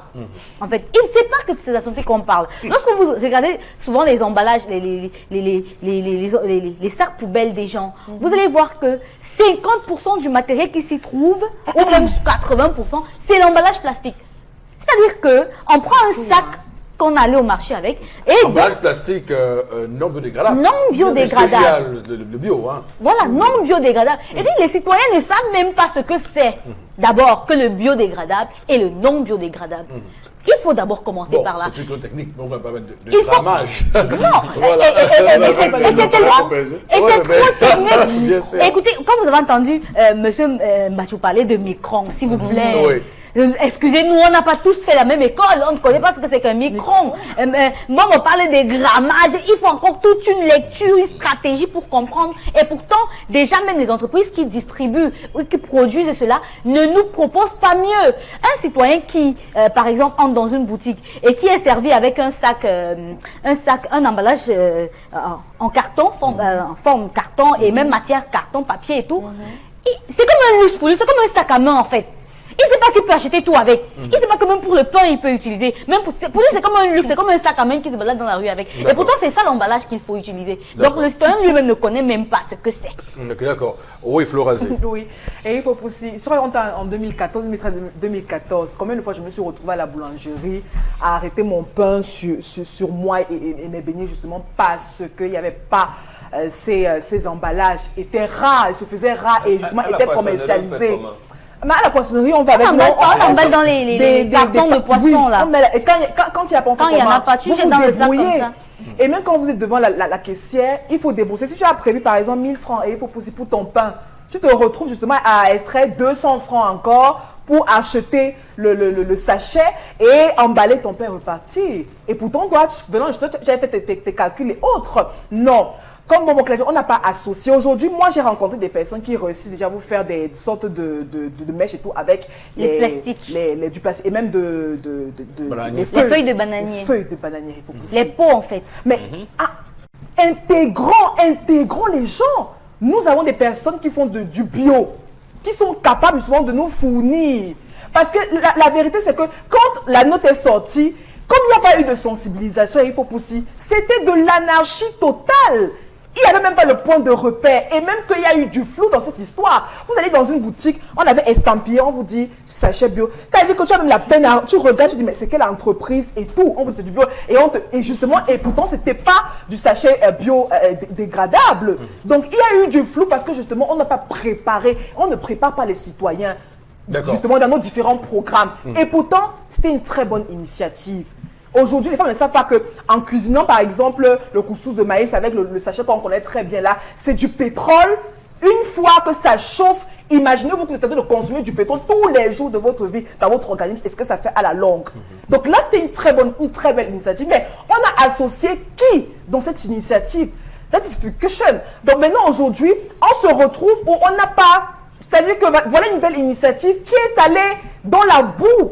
Parce que justement, on n'est pas dans le système préventif comme Karine l'a dit. On ne prépare rien. On prend tout de suite comme une façon dans l'embuscade, etc. et tout. Parce que justement, il faut obéir à une certaine norme internationale. Et pourtant, nous-mêmes, sur le terroir, on n'est pas préparé. D'accord. On va s'arrêter là pour cette première partie de ce programme, madame, monsieur. Restez avec nous dans un court instant. Nous serons de retour pour l'enchaîner, la deuxième partie du 10-12, le Zénith. Merci, madame, monsieur. Deuxième partie de cette émission avec vous, autour de ce plateau, de cette rencontre, échange entre vous et nous, au cœur de ce Zénith 10-12, chaque jour, du lundi au vendredi, entre 10h et 12h. Et pour cette deuxième partie de ce programme, nous allons lire quelques messages envoyés par vos soins. Alors, Florazé, nous nous tournons vers vous. Alors, avec cette réaction, toutes ces matières plastiques passent par le port de Limbé et il y a des chauffeurs également spécialisés dans ce transport de plastique pour Douala. Donc, on est au courant d'un certain trafic également qui se fait. Bon, alors, Chalamel, comment il s'appelle? Le message n'est pas signé. Ok. Alors, Chalamel, ça montre bien qu'il y a eu un vrai problème avec cette affaire. Monsieur Eric Fopoussi, vous savez, quand on accuse la question des frontières, c'est pas aujourd'hui, la porosité des frontières au Cameroun, bien de choses passent par le Cameroun. On va passer tout le temps à dire oui, ça traverse par les frontières, mais est-ce que vous savez que sur le plan local des entreprises, c'est vrai qu'on va dire que la production locale est faible, mais il y a des entreprises au Cameroun qui elles aussi jouent ce trouble fait dans ce milieu. Allez faire des achats aujourd'hui, monsieur Eric Fopoussi, vous allez vous rendre compte que quel que soit le lieu, on va vous vendre du plastique. Achetez 10 morceaux de savon, mettez dans ces emballages, ça va se déchirer, ça va tomber là. Et vous allez racheter un deuxième à 100 francs. Parfois, vous arrivez, on vous dit, monsieur, c'est pourquoi? C'est mieux d'acheter 2 pour qu'on double. Vous vous retrouvez à dépenser 200 francs que vous n'avez pas pour doubler. Alors, quelle est la différence lorsque vous prenez 2 ou 3 plastiques, vous les positionnez là? Oui, c'est léger. Est-ce que lorsque c'est léger, c'est non solide? Ça permet de conserver véritablement certains produits. Ces plastiques sont adaptés pour quoi? Est-ce qu'il existe plusieurs types d'emballages biodégradables pour transporter plusieurs types de produits? Le plastique est à la base, quand vous voyez l'utilisation, le quotidien des Camerounais, le plastique est à la base de tout. Les emballages téléphones, les emballages le plastique est à la base de tout. Mais on fait comment, monsieur Luc Fopoussi? On ne s'est contenté que de ne regarder la question de ce plastique. On allume le charbon avec le feu de charbon avec le plastique. On emballe X, on emballe Y avec le plastique. Mais est-ce que lorsqu'on est descendu dans les marchés pour dire aux gens, voilà la situation, pourquoi est-ce qu'on enlève le plastique? On enlève le plastique parce que si. Comment reconnaître le bio du non-bio? Est-ce que vous savez que les descentes de ces brigades, et ils ont arrêté justement parce que lorsqu'ils arrivaient dans les marchés, ils se retrouvaient à prendre même les biodégradables. Ils confondaient sans le savoir. Sans le savoir. Oui. Les gens se battaient à dire que ça c'est du biodégradable. Ils disaient tout ça. Ils prennent le plastique, ils prennent comme ça. Ils disent non, ça c'est lourd. On récupère, ils s'en vont. Il fallait les justifier. Ils ont trouvé l'autre formule. Il fallait marquer sur les plastiques biodégradables. Tous les plastiques qui devaient être commercialisés devaient porter la mention biodégradable. Les acteurs ont dit que s'il faut mettre encore ça, c'est encore un coût supplémentaire. Alors on se retrouve avec les bio non dégradables marqués de biodégradables. Donc ils ont mis la charrue avant les bœufs. Quelles étaient les structures qui étaient censées ne faire que dans le biodégradable? On a dit non, c'est telle structure. La structure avait-elle les capacités pour pouvoir atteindre les besoins, pour satisfaire la demande? Que non. Donc, on s'est retrouvé en photo. Aujourd'hui, dans les marchés, c'est revenu de plus belle. Revenu de plus belle. Vous ne pouvez même pas acheter comment vous appelez ça, monsieur?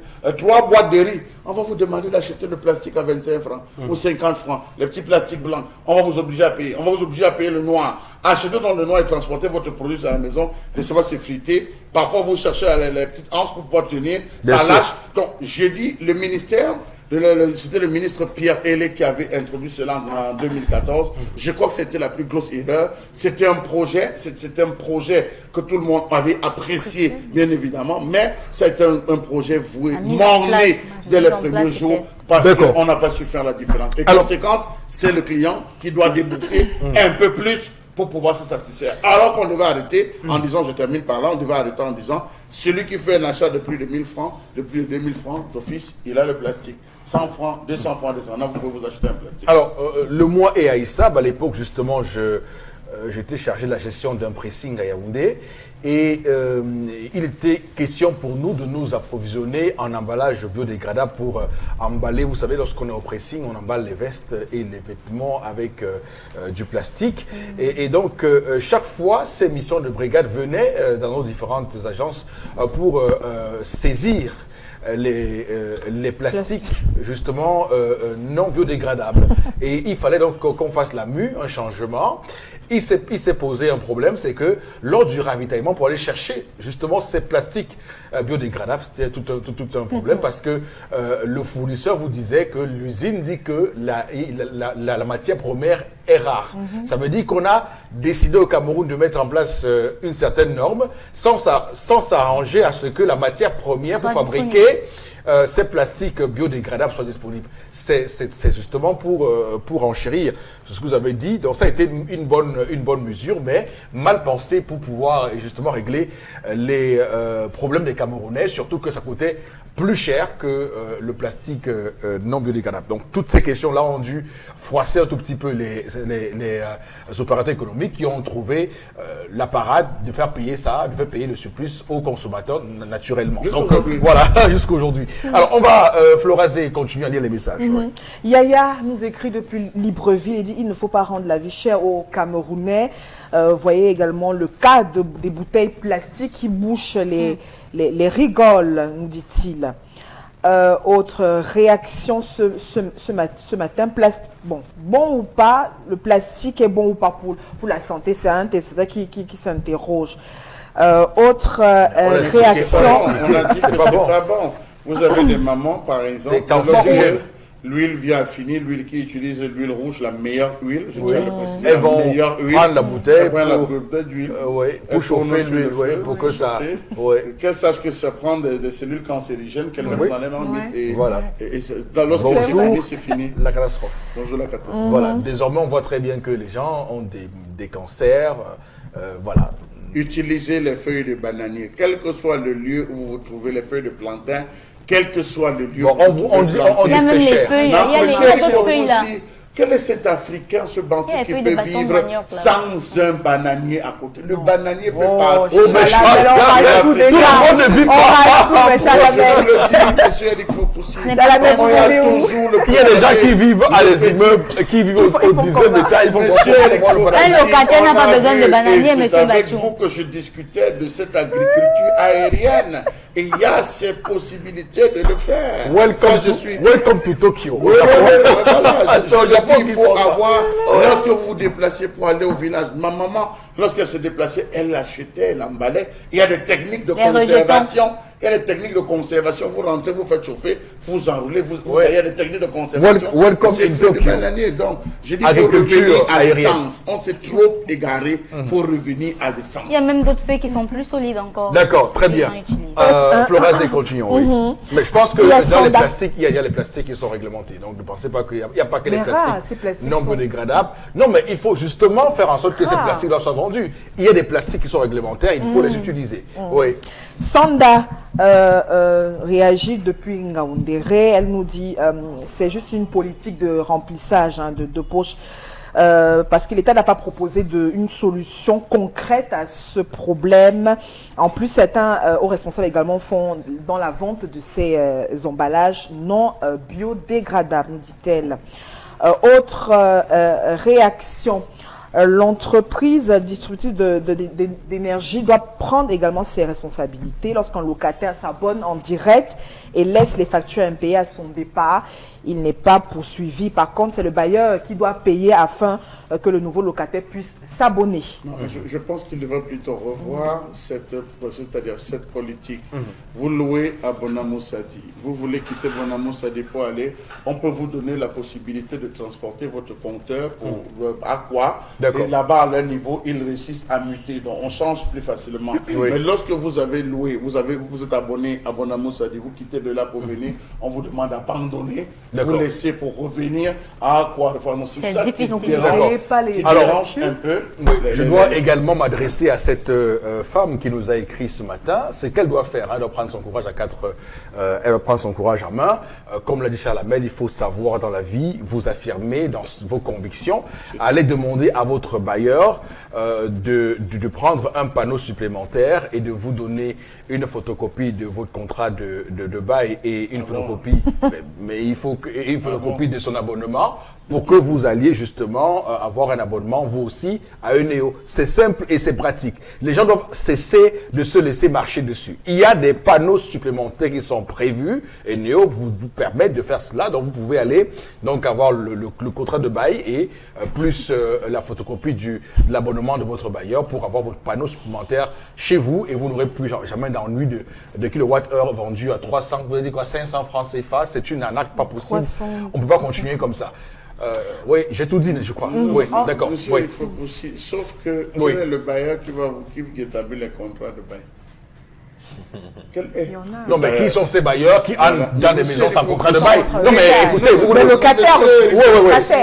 Oui. Je vous le dis, il vous dit, vous avez payé, c'est moi le bailleur entré. Au trop, il prend un reçu, il dit, j'ai perçu tant de temps équivalent à, on te remet le reçu, on te dit, c'est tout. Quel contrat de bail? Ils sont peur qu'ils font, parce qu'ils savent qu'à la fin, les locataires très dangereux vont se servir de cela pour pouvoir les attaquer eux-mêmes. Vous les attaquez. Je dis, ils sont très vicieux. Même donner alors le contrat avec l'agence distributrice d'énergie, c'est tout un autre problème. J'en connais parce que j'en connais des gens qui ont eu à faire des frais. On a dit, monsieur, vous commencez déjà avec les problèmes. Pardon, libérez. Voilà votre argent, partez. Le genre de locataire, comme vous ne connaissez pas, partez. Allez vous Malheureusement, dans un pays où nous sommes tous vraiment dans ce pays, comment on va changer ce pays, mon Dieu? Les gens se laissent marcher dessus, tout le monde, c'est sens dessus, sens dessus, sens dessous, clairement. Je veux dire que quelqu'un décide, alors que c'est prévu. de vous faire un panneau supplémentaire, mais quelqu'un décide de vous l'interdire parce qu'il n'y a pas de contrat de bail. Je dis qu'il est chez lui. Oui, autre réaction par rapport à la colère de Chalaman, demande aux entreprises de faire des biodégradables, mais il faut autre chose et oser écrire dessus non biodégradable et rien n'est fait. C'est dommage, nous dit notre cher ami ce matin. Autre réaction, c'est pourquoi justement le ministre interdit-il l'usage du plastique non biodégradable, sans produit en abondance celui exigé. Donc on devrait plutôt produire du bio en abondance afin de concurrencer avec le non bio. Et si ça continue avec des décrets irréfléchis, on continuerait également à utiliser donc du bio, du non bio gratuitement que de dépenser dans les magasins. D'accord, merci. On va arrêter là pour les messages, madame, monsieur. On va aller chercher la revue des réseaux sociaux avec vous, Florazé. Voilà. Cherchez mon nom? Je cherche votre nom, c'est vrai. Mais je l'ai quelque part dans un coin de ma tête. Mais toujours. Heureusement. Merci. Il faut aussi 3 informations pour ce matin. On revient avec la crise anglophone, souvenez-vous.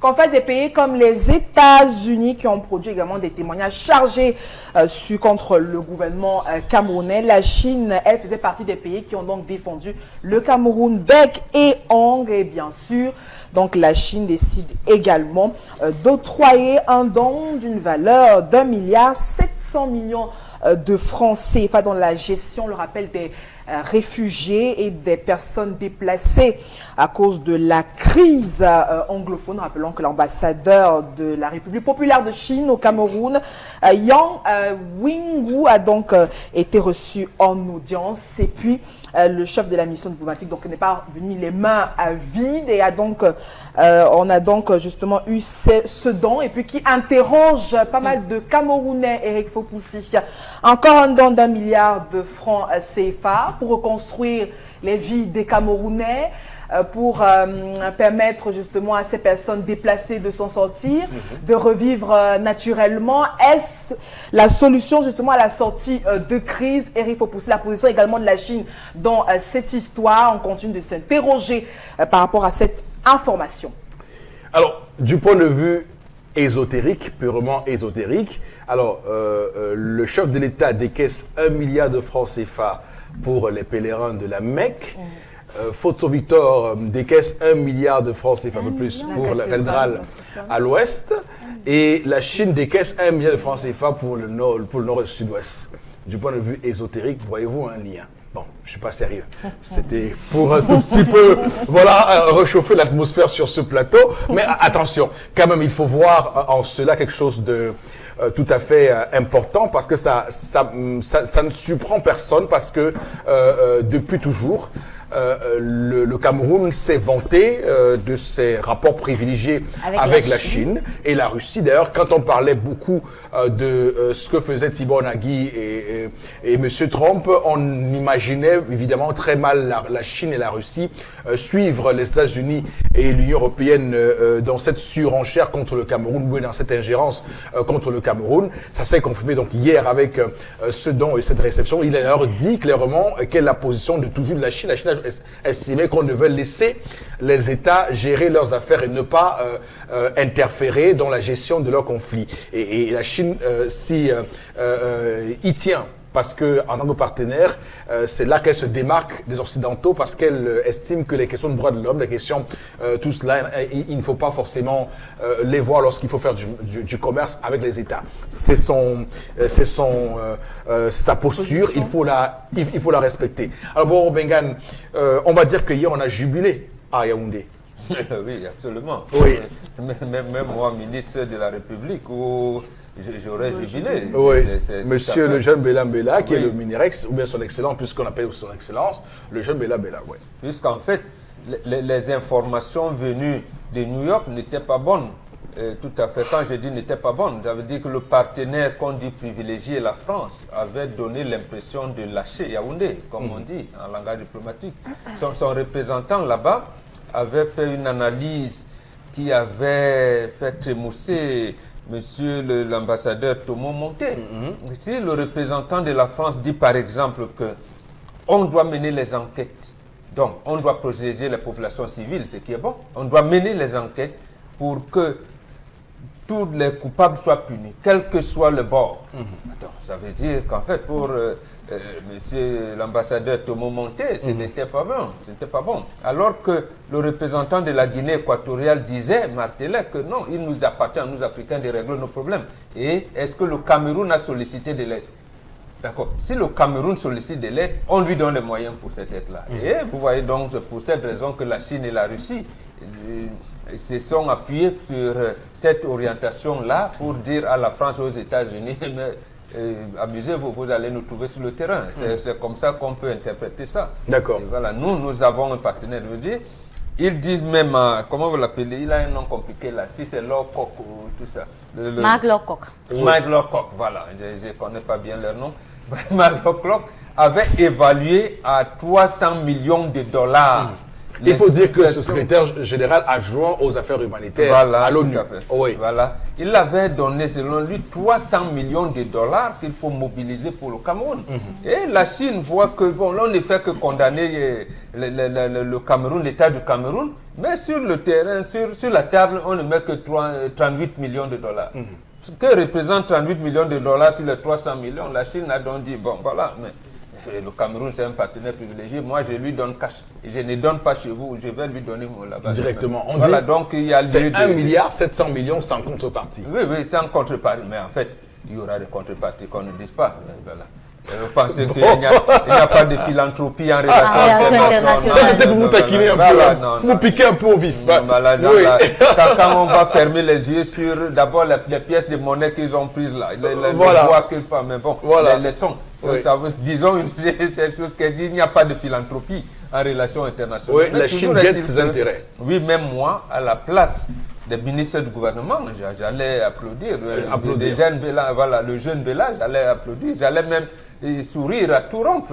D'accord, très bien. En tout cas, c'est un sourire aussi pour ceux qui sont bénéficiaires de cet argent. Si effectivement ça parvient, ça leur parvient. Voilà, c'est donc là le problème. Oui. C'est là où j'ai dit donc à la Chine, à la Russie, à la Guinée équatoriale qui avait plaidé pour, j'allais dire, la souveraineté du Cameroun, de voir maintenant comment cette aide sera accessible à ces populations-là. Peut-être, est-ce que ces gens de déplacés internes qui sont arrivés à Douala, Bafoussam, Tchang, Yaoundé, dans la Damawa, est-ce qu'ils sont, ces gens-là, ces déplacés internes-là, sont enregistrés, regroupés quelque part, d'une part. D'autre part, est-ce que ceux qui sont encore dans les champs, les écoles qu'on a brûlées, est-ce que l'État du Cameroun a réussi à avoir la totalité de la maîtrise du territoire, comme on dit? Pour le moment, tout porte à croire que pas encore. Alors, moi, sincèrement, je le dis, tout se passe comme si, dans cette affaire, la question humanitaire est la seule question. Parce que, oui, c'est, certes, sont d'accord, il faut qu'on donne de l'argent pour essayer de soutenir ceux qui sont en souffrance. Mais si des armes continuent à crépiter, si la guerre continue à se faire là-bas, on va continuer à grossir les rangs des personnes qui ont besoin d'aide. Donc, on est dans un rythme continuel de violence qui va toujours créer des personnes en situation de difficulté humanitaire. Donc, l'urgence est d'abord de cesser, d'arrêter ce qui fait en sorte qu'il y ait des soucis humanitaires. Oui, et comme vous avez commencé à utiliser le langage de vérité, mieux vaut qu'on a jusqu'au fond. Jusqu'au fond. L'enjeu, en réalité, quand vous voyez le comportement de la Chine et de la Russie, l'enjeu, quand on ne vous trompe pas, n'est pas humanitaire. Oui. L'enjeu, c'est la géopolitique qui se dessine dans le golfe de Guinée. Très bien. C'est ça l'enjeu.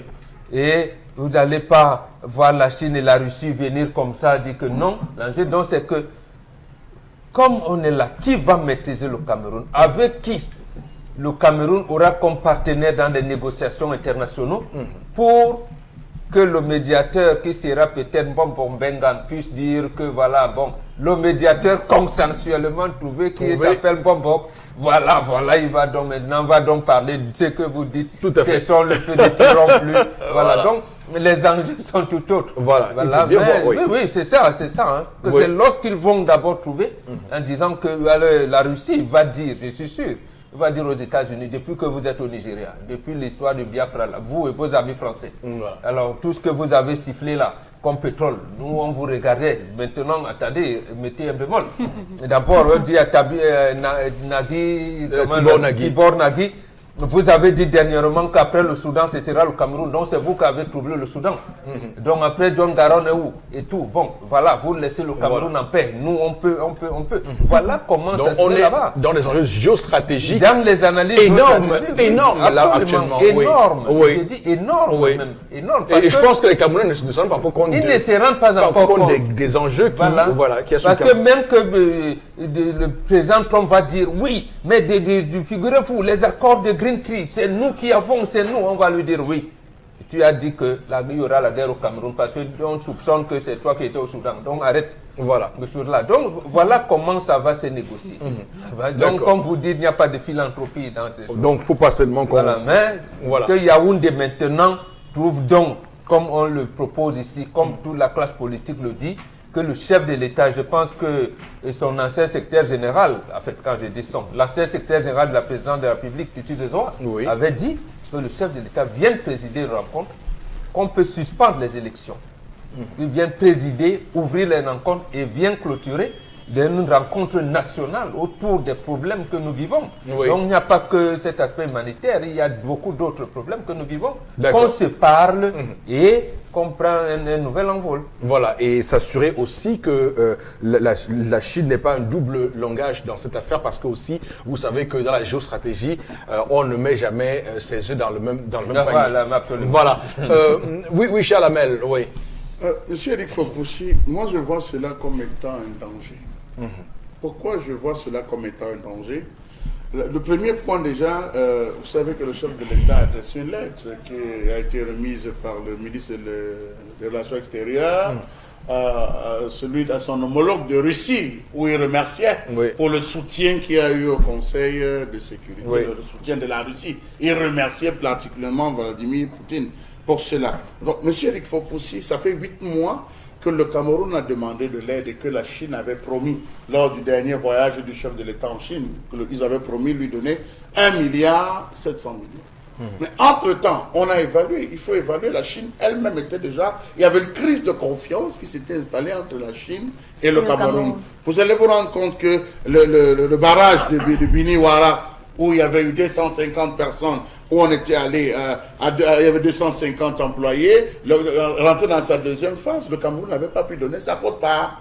Qu'est-ce qui s'est passé sur les 250 employés chinois? Il ne restait que 85 Chinois qui annonçaient même eux aussi leur départ. Il faut parler de 6 milliards d'investissements que la Chine a déjà pratiquement fait. Nous sommes à plus de 3 000 milliards de francs CFA injectés par la Chine. La majeure partie des chantiers sont aujourd'hui pratiquement à l'arrêt. Parce que le Cameroun, toujours dans la deuxième phase, il fallait injecter de l'argent. Il n'y a pas eu. On a la route DDA et Kribi, où l'argent a été perçu, 450 milliards, l'autoroute. Kribi, l'Olabé, 450 milliards de francs ont été décaissés par la Chine. On est à quel niveau? On a l'autoroute Yaoundé-Simalène, où l'argent avait été encore décaissé.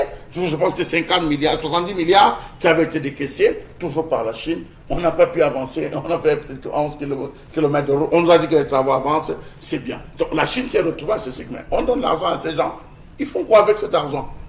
Alors, protégeant leurs intérêts, et face à cela, certainement, ils ont joué la politique en disant, nous sommes suffisamment avancés en Afrique, particulièrement au Cameroun. Si jamais nous votons une sanction contre le Cameroun et qu'il y a ce corridor, les autres vont rentrer. Et nous, les investissements qu'on a mis, on fait quoi de ça? Je crois que c'est à ce niveau qu'ils ont dit, bon, ok, les 1 milliard, 700 millions qu'on avait promis, bon, pourquoi ne pas mettre un peu à la disposition en ce moment qu'ils essayent de se battre? Ce qui est sûr, c'est que connaissant à la fin, ça ne les servira pas. Est-ce que c'est nous qui allons les encadrer, les techniques, les stratégies de décaissement, l'utilisation? Je crois que c'est là, à ce niveau, que va se jouer. Il faut se poser des questions. Il y a une crise de confiance. Est-ce que ceux qui jubilent, se disant qu'ils sont sortis de loin, ceux qui jubilent, réussiront lorsqu'on sait qu'on a indexé devant Bachelet, on a indexé les ONG en disant ce sont elles qui détournent cette aide humanitaire? Oui, vous nous rappelez si vous permettez, vous nous rappelez ce triste... Vous avez raison, mais la Chine ne réfléchit pas comme ça. La Chine est venue faire les affaires. C'est-à-dire qu'on choisisse Mbombo comme médiateur, c'est la même Bachou, ou je ne sais pas, Messanga Nyamding ou qui, la Chine sera là. pour savoir comment les cartes seront distribuées. C'est ça qui l'intéresse. C'est-à-dire que Biya soit là, termine son mandat jusqu'en 2025, qu'il parte avant. C'est que la Chine a toujours été là. Et je crois que c'est l'un des conseils qu'Aïdjo avait laissé à son successeur. Oui, mais elle n'était pas... Regardez la Chine comme mamie, elle a toujours été là. La Chine n'était pas dans le GATT, le General Agreement on Tariff and Trade. Quand la Chine est venue entrer à l'Organisation mondiale du commerce en 2002 au sommet de Qatar, la Chine a dit: je vais battre les Occidentaux sur leur propre terrain. La Chine n'a pas commencé chez nous. La Chine a commenté par la France et les États-Unis. Il a dit à la France: je vais vous prendre chez vous. Il a dit aux États-Unis qu'il voulait, oui, droit de l'homme, comme disait M. Fopossi Negou tout à l'heure. Vous tuez pas les prisons. Il a dit: mais attendez, vos bons de trésor sont ici. Vous parlez, je ferme. On dit: ah mais non, le yen il a dit: votre affaire dedans, c'est où? Donc, ils les ont battus chez eux. Et actuellement, maintenant, comme ils les ont battus chez eux, il y a une guerre commerciale il y a une guerre commerciale entre Trump et Xi Jinping parce qu'il a remonté les tarifs de douane sur certains produits. La Chine a riposté en même temps également. Donc, c'est pour dire qu'il y a actuellement, évidemment, sur le terrain commercial des batailles fortes. Et la Chine également doit se positionner dans ce jeu-là. Le Cameroun faisant des envieux, il faut bien comprendre que chacun vienne évidemment se montrer beau et belle devant devant la jeune fleur camerounaise. Absolument. Oui, justement, c'est là où je voulais en venir, Eric Fopossi. On est quand même là dans une bataille que Mbomboka aime bien appeler géostratégique, mais on est encore dans une grosse bataille pour permettre au Cameroun de se repositionner. Parce que nous sommes quand même dans une pente. Je pense que le Cameroun pouvait se repositionner par rapport à cela. C'est-à-dire que... Si on avait un gouvernement fort, qui se dit avec un État souverain, mais avec les gens là, bon, c'est un gouvernement fort. Bon, c'est un gouvernement fort. Qui pouvait quand même en profiter pour se repositionner, parce que lorsque vous avez quand même plusieurs puissances qui sont à vos trousses, les États-Unis sont partenaires du Cameroun, la France, toute l'Union européenne est partenaire du Cameroun, l'Asie aussi a plusieurs pays qui sont partenaires du Cameroun, la Russie en même temps. Donc je pense que ça devait être aussi une aubaine pour le Cameroun de se repositionner, mais d'abord il faut la stabilité politique. Il faut une grosse stabilité aussi sécuritaire pour que ça puisse avancer. Non, pour comprendre, revenez en 79, Paul Houvelin, président du patronat français, avait dit ceci: nous investissons pour le développement en Afrique.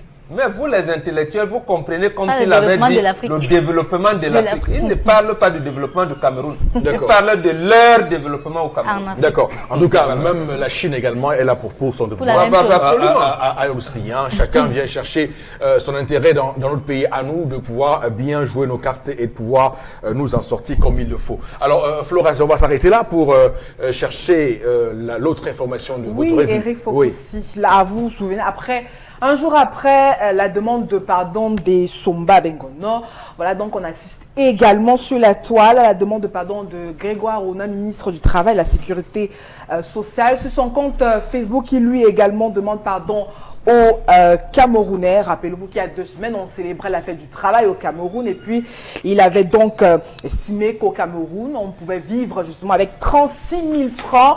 Cette phrase qui avait donc suscité de vives réactions sur la toile, sur tous les réseaux sociaux. Face à cette indignation, le ministre donc demande pardon. Il a dit, je cite: pour ceux qui n'ont pas bien compris mes explications sur le SMIC et qui ont pensé que la solution est de m'insulter, je leur demande pardon. J'expliquerai mieux ultérieurement. Je continue d'inviter les travailleurs à la pratique du dialogue social qui permet l'amélioration de la relation employeur-employé et qui nous conduit plus au travail décent. A-t-il fait savoir également donc sur sa page Facebook, Eric Fopossi. En rappelant que cette sortie également coïncide avec cette demande de pardon qui a donc été initiée par le chef de l'État pour son compte Twitter déjà depuis plusieurs semaines, et depuis là on ne s'arrête plus au sein même du parti au pouvoir. On demande pardon, pardon encore et encore. Voilà, en tout cas, en ce qui me concerne, pardon accepté. Je ne vois pas pourquoi on ne doit pas recevoir les explications les pardons de monsieur le ministre. Il a sans doute pensé bien faire et malheureusement, il s'est planté. Il revient pour demander pardon. On ne peut que le lui concéder. Et surtout que, vous voyez, nous sommes dans un moment fort crucial de ce pays où on doit cesser l'extrémisme, cesser les haines et avoir être pondéré avoir la pondération face à des sujets. Et monsieur le ministre a, d'ailleurs je le félicite vraiment humblement du haut de sa stature ministérielle, humblement je le félicite pour cela. Il faut donc le reconnaître, il a agi en grand homme et là c'est important aussi. Donc c'est pour dire aux gens qui nous regardent ce matin que oui, on peut avoir des récriminations pour tout ça, mais nous avons un pays à construire et un pays ne se construit jamais sur le chaos ou sur le sang des êtres humains. On doit pouvoir évidemment conserver les acquis et avancer normalement sans porter du tort. De toute façon, nous sommes tous Camerounais. Quoi qu'il arrive, nous sommes condamnés à vivre ensemble. Quoi qu'il arrive, qu'on s'aime pas, qu'on s'aime pas, quoi qu'il arrive, nous sommes condamnés à vivre ensemble au Cameroun. Et pour cela, la paix et la cohésion sociale est tout à fait importante et le dialogue social aussi. Bon, Bengan, sur ce pardon du ministre Grégoire Ona. Non, je vais dans votre sens pour dire que c'est une attitude noble. C'est une attitude noble qui tranche nettement avec l'attitude de certains qui sont sortis de l'ENAM. Lui, c'est un peu produit du secteur privé. Donc, il sait ce que c'est que le travailleur, premièrement. Et deuxièmement, il sait ce qu'on appelle négociation. Parce que rappelons-nous quand même que son premier poste au gouvernement, il avait en charge des relations avec les assemblées. Oui. Donc, c'est un type de négociation et tout. Mais peut-être le hic, ce n'est même pas lui, la personne du ministre Grégoire Ona, mais c'est le système qu'il utilise. Donc, il parle de travail décent. Mais travail décent, ça veut dire que lorsque M. Fopossou, vous venez prendre votre salaire du mois d'avril, vous avez une épargne d'au moins de 3 mois.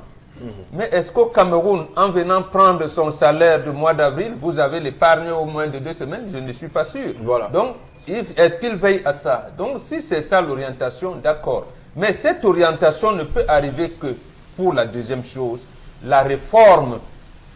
Je suis sûr, parce que là aussi, ce n'est pas de son fait, mais il faut dire les choses comme on commence à demander pardon. Là aussi, il va demander pardon au peuple camerounais.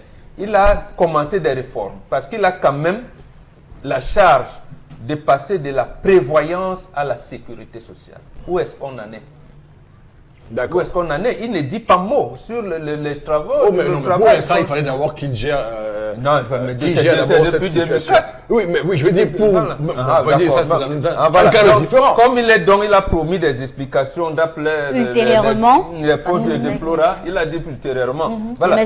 En venant donc expliquer le SMIC, qu'il nous dise pourquoi un pousseur qui doit payer lui-même les charges patronales et sa cotisation, alors que ce n'est pas ça les réformes de la CNPS, va avoir sa pension retraite. Alors qu'il devait, les attributions qu'on lui a données, c'est de passer de la prévoyance à la sécurité sociale. Où est-ce qu'il en est avec le syndicat des médecins, par exemple? D'accord. Pour tout dire, voilà. Alors, Chalabel. Monsieur Alif Fopoussi, je mets des points d'interrogation sur cette sortie. Partant sur la base que, est-ce que c'est lui qui a écrit? Est-ce que c'est son compte Facebook? Parce qu'on a été habitué à ça, où on est rentré dans cela. Est-ce que c'est le chef de l'État qui a écrit? Je crois qu'il y a des canevas officiels. Il y a un canevas officiel à travers lequel un ministre de la République est censé s'exprimer, un président est censé s'exprimer à son peuple et vice-versa. Donc je pense bien qu'à ce niveau, c'est ce qu'on attend. Il ne peut pas avoir pardon sans réparation. Dire que je m'exprimerai bien, au mieux la prochaine fois. Non, monsieur, il faut pousser ça. Casse encore, on argue encore. Il y a encore un peu de mépris à l'intérieur. Je m'exprimerai mieux la prochaine fois. Jusque-là, je ne comprends rien. Il a eu la chance, parce qu'il faut dire que lors de la 133e fête du travail, dont le thème portait sur la protection du travail, le travail décent, il s'est exprimé en disant que j'ai dit qu'on peut vivre au Cameroun avec 36 250, mais je n'ai pas dit qu'on peut vivre de manière aisée. Voilà ce qu'il a dit. Il a dit, quelle est la différence entre vivre avec et vivre et de manière aisée? Ça veut dire que monsieur, il faut pas revenir au passé. Il a dit, monsieur, il faut possible. Il n'y a pas de pardon sans réparation. Il devait réparer. à l'immédiat. Vous avez vu, il dit que ces propos ne sont pas ce qu'il fallait. Il le regrette. J'ai bien dit, monsieur.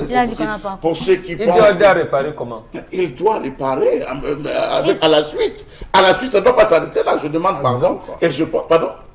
En faisant quoi? En augmentant le SPIC? Vous pensez que demander... Parce que la seule chose qui peut être faite actuellement, c'est peut-être l'augmentation du SMIC. Voilà, c'est rappeler les partenaires de 2014 en leur disant que, ah oui, vous avez proposé, mais c'est un porte-à-faux. S'il demande pardon sur ses propos, ça veut dire estime que ce qu'il avait dit au préalable était pas choquant. Et je vais éviter désormais de vous choquer. Voilà. Et il récite ses propos. Maintenant, réparer, ça va se trouver qu'on repart quoi. Je sais que vous souffrez. Comme vous souffrez comme ça, vous ne parlez pas. Moi aussi, je ne vais pas vous énerver demain. Voilà. Mais en tout cas, de sa part, c'est une démarche qu'on devrait avoir nous tous, tous les Camerounais. La demande de pardon. Oui, les Camerounais n'ont que ça depuis des années. Les Camerounais ne vivent que du pardon. On ne nous a même jamais demandé pardon. Les Camerounais ne vivent que du pardon depuis. À moins que vous ayez encore, ce serait peut-être fort. Mais n'empêche, et on les félicite pour ce pardon-là, il faut continuer dans cette logique du pardon.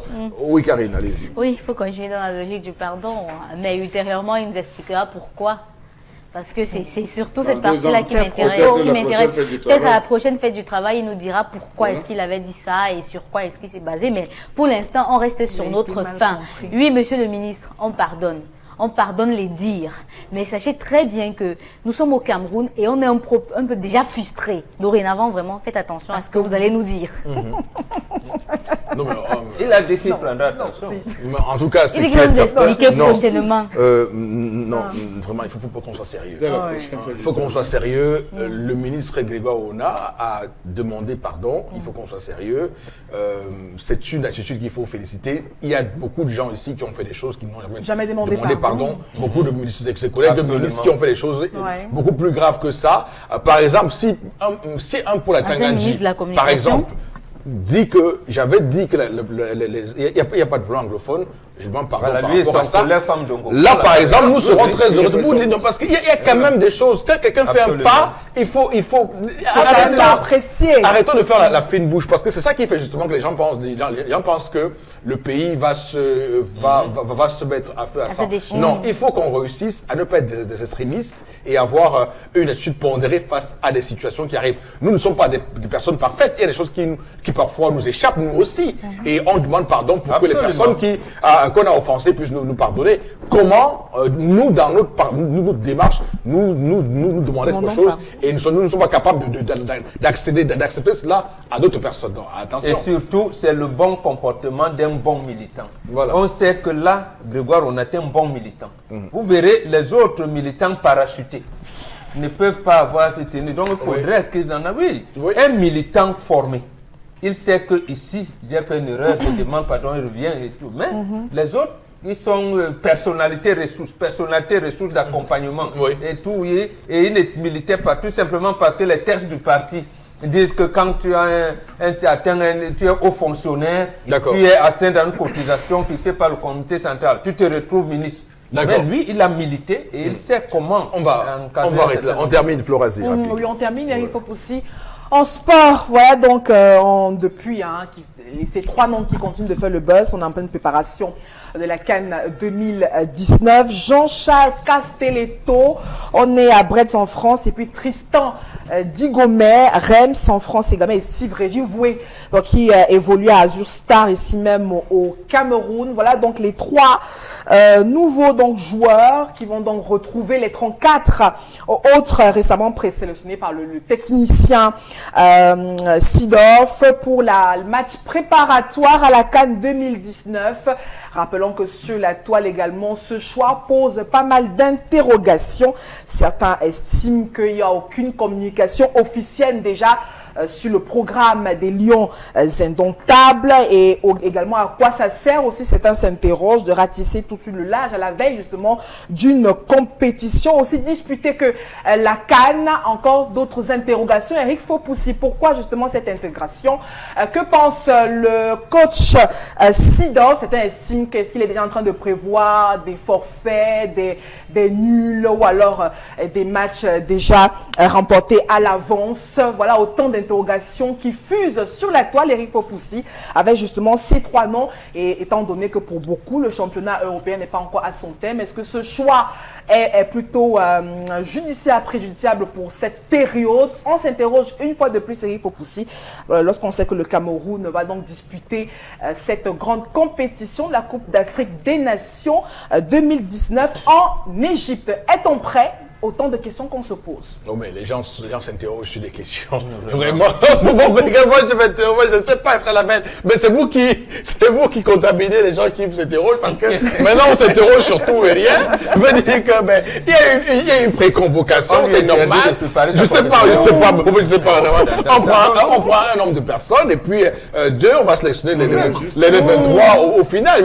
Ça se passe comme ça partout. Même l'Argentine a fait ça pour la Coupe Américaine, tout le monde, le Brésil l'a fait, tout le monde fait ça. Mais je ne sais pas quel est le problème. Maintenant, si on m'avait dit que les 3 joueurs qui sont là n'ont pas joué un seul match durant la saison, pourquoi on les prend?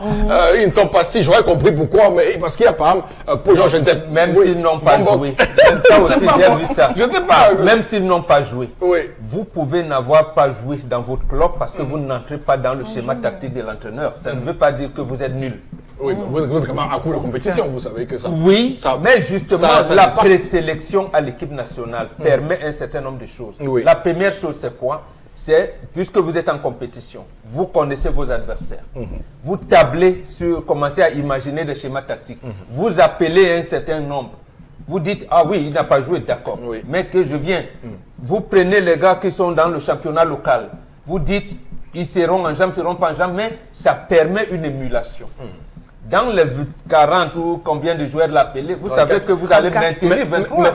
C'est 23 qu'on maintient en définitive. Mais les autres, maintenant, parce que c'est comme... un joueur comme Paul Georges Ndep, par exemple, lui, on dit qu'il joue à Wolfsburg. Mais quand on va à Wolfsburg, on regarde tous les jeux de Wolfsburg, il n'est dans son nom n'apparaît dans aucune liste là-bas. Il n'a joué aucune minute depuis la saison, mais lui, il est présélectionné. 1985, lorsque Claude Leroy arrive. Oui. Le Cameroun doit jouer son premier match international contre la Zambie. Et tout le monde Vénétion. Vous savez ce qui s'est passé? Jeanne Keke était au banc de touche. Au Mambilly qui venait de Puma Football Club, un club inconnu. Il a joué, Claude Massé, le match avec Roger Mila. Mais il jouait quand même. Mais à Puma Football Club là-bas, et Jeanne Keke, qui est titulaire à Valenciennes, qui est parmi les meilleurs buteurs en France, on le met au banc de touche. Les deux jours. Mais j'ai dit non, c'est pas si c'était comparaison pour comparaison. Je vous dis, ce moment-là, il joue. Au moins en deuxième division, au Cameroun n'est même pas en première division. Bon, on est en face d'un joueur sans club. Mais justement, vous pouvez, ce n'est pas comme ça qu'on analyse. Ce genre de présélection inquiète quand même. Parce que, surtout que lui, depuis qu'il arrive, il n'a pas un match référence avec les Lions. Ce n'est pas là. Est-ce qu'il va jouer, il ne va pas jouer, on n'est pas encore là. Le gars veut avoir un fichier de joueurs. Vous avez 1000 joueurs professionnels. Il y en a qui jouent, il y en a qui ne jouent pas. Il y en a qui jouent dans des clubs de moindre importance. Vous dites, je veux quand même voir comment, qui représente-t-il. Maintenant, il sait dans sa tête que c'est les performances, c'est quand même Sidorf. On a beaucoup à dire sur on a beaucoup à dire. Moi, ce n'est pas à ce niveau que je le critique. On va donc pouvoir commencer à critiquer les 23 qu'il aura sélectionnés. Parce qu'en fait, dans la liste, c'est le 23. Quand il ira là-bas, quel schéma tactique va mettre? C'est là où on peut commencer. Mais ici où quelqu'un peut se blesser, un autre tout. Sidorf, bref. Mais on a vu les Toto Silati qui était allé en Coupe du Monde comme remplaçant. Vous savez que pour ce qui est du cas de Sidorf, il y a beaucoup de choses sur lui actuellement. Il y a beaucoup de choses. Normalement, il ne réside pas au Cameroun. Beaucoup estiment que c'est incompréhensible. On dit que ce sont Lionel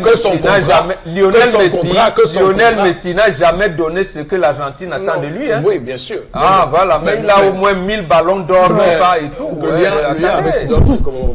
Non, je vous dis, laissez ces choses-là. Le lien avec Sidorf, c'est quoi? Je veux dire que Sidorf, par exemple, lui, il faut qu'il commence à s'intéresser au Cameroun parce qu'il a le sentiment qu'il s'intéresse au Cameroun. Il a envoyé Jean-Alain Boumson au stage tout récemment organisé par la CAF. Lui n'est pas là, il est dans ses affaires partout. On le voit à Shanghai. Il est venu à Shanghai, là, il y a 3 semaines, il était dans ses opérations. Vous avez les joueurs vous avez les joueurs au Wonderful Kyrgyzstan, en Iran et tout. Non, mais il était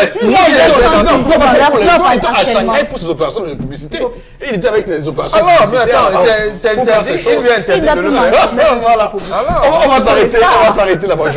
Je titille un peu Scara Silence. C'est un joueur que j'ai beaucoup aimé au Milan AC à l'époque. Madame, monsieur, on va tout de suite s'arrêter pour clairement prendre l'interpellation de ce matin.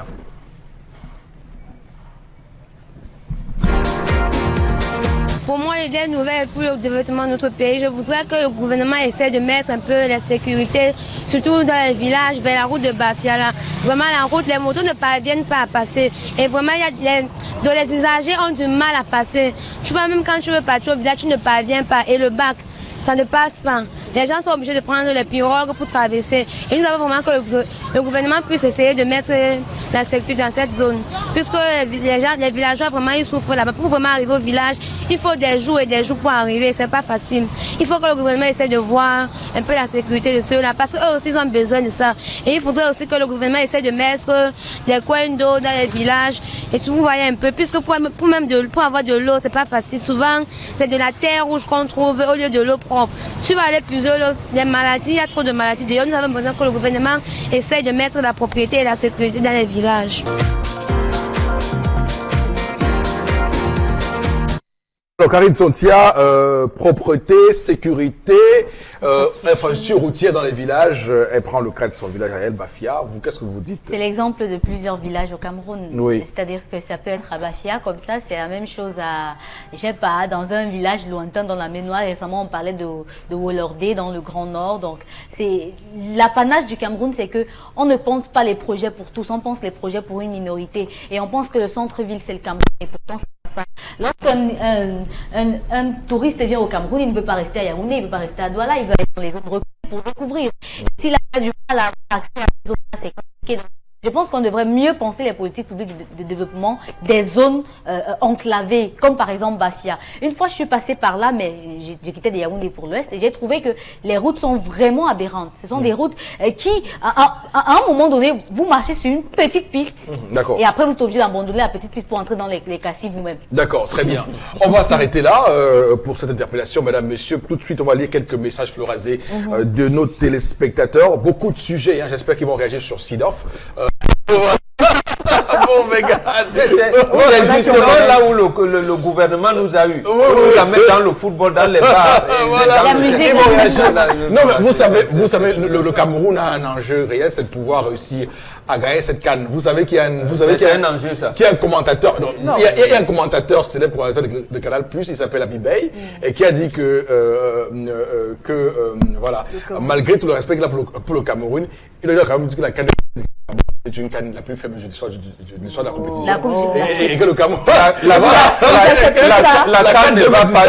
La canne ne nous permettra pas de construire le pont à Bafia. Justement, et donc beaucoup de gens souhaitent que nous gagnions cette canne 2019 pour nous montrer que le Cameroun a gagné. Que le Cameroun a gagné cette canne parce que le Cameroun la méritait. La méritait vraiment. Il fallait lui dire de s'engager dans un parti politique ou dans un. Non, il n'est pas français. Il n'est pas camerounais, il est français.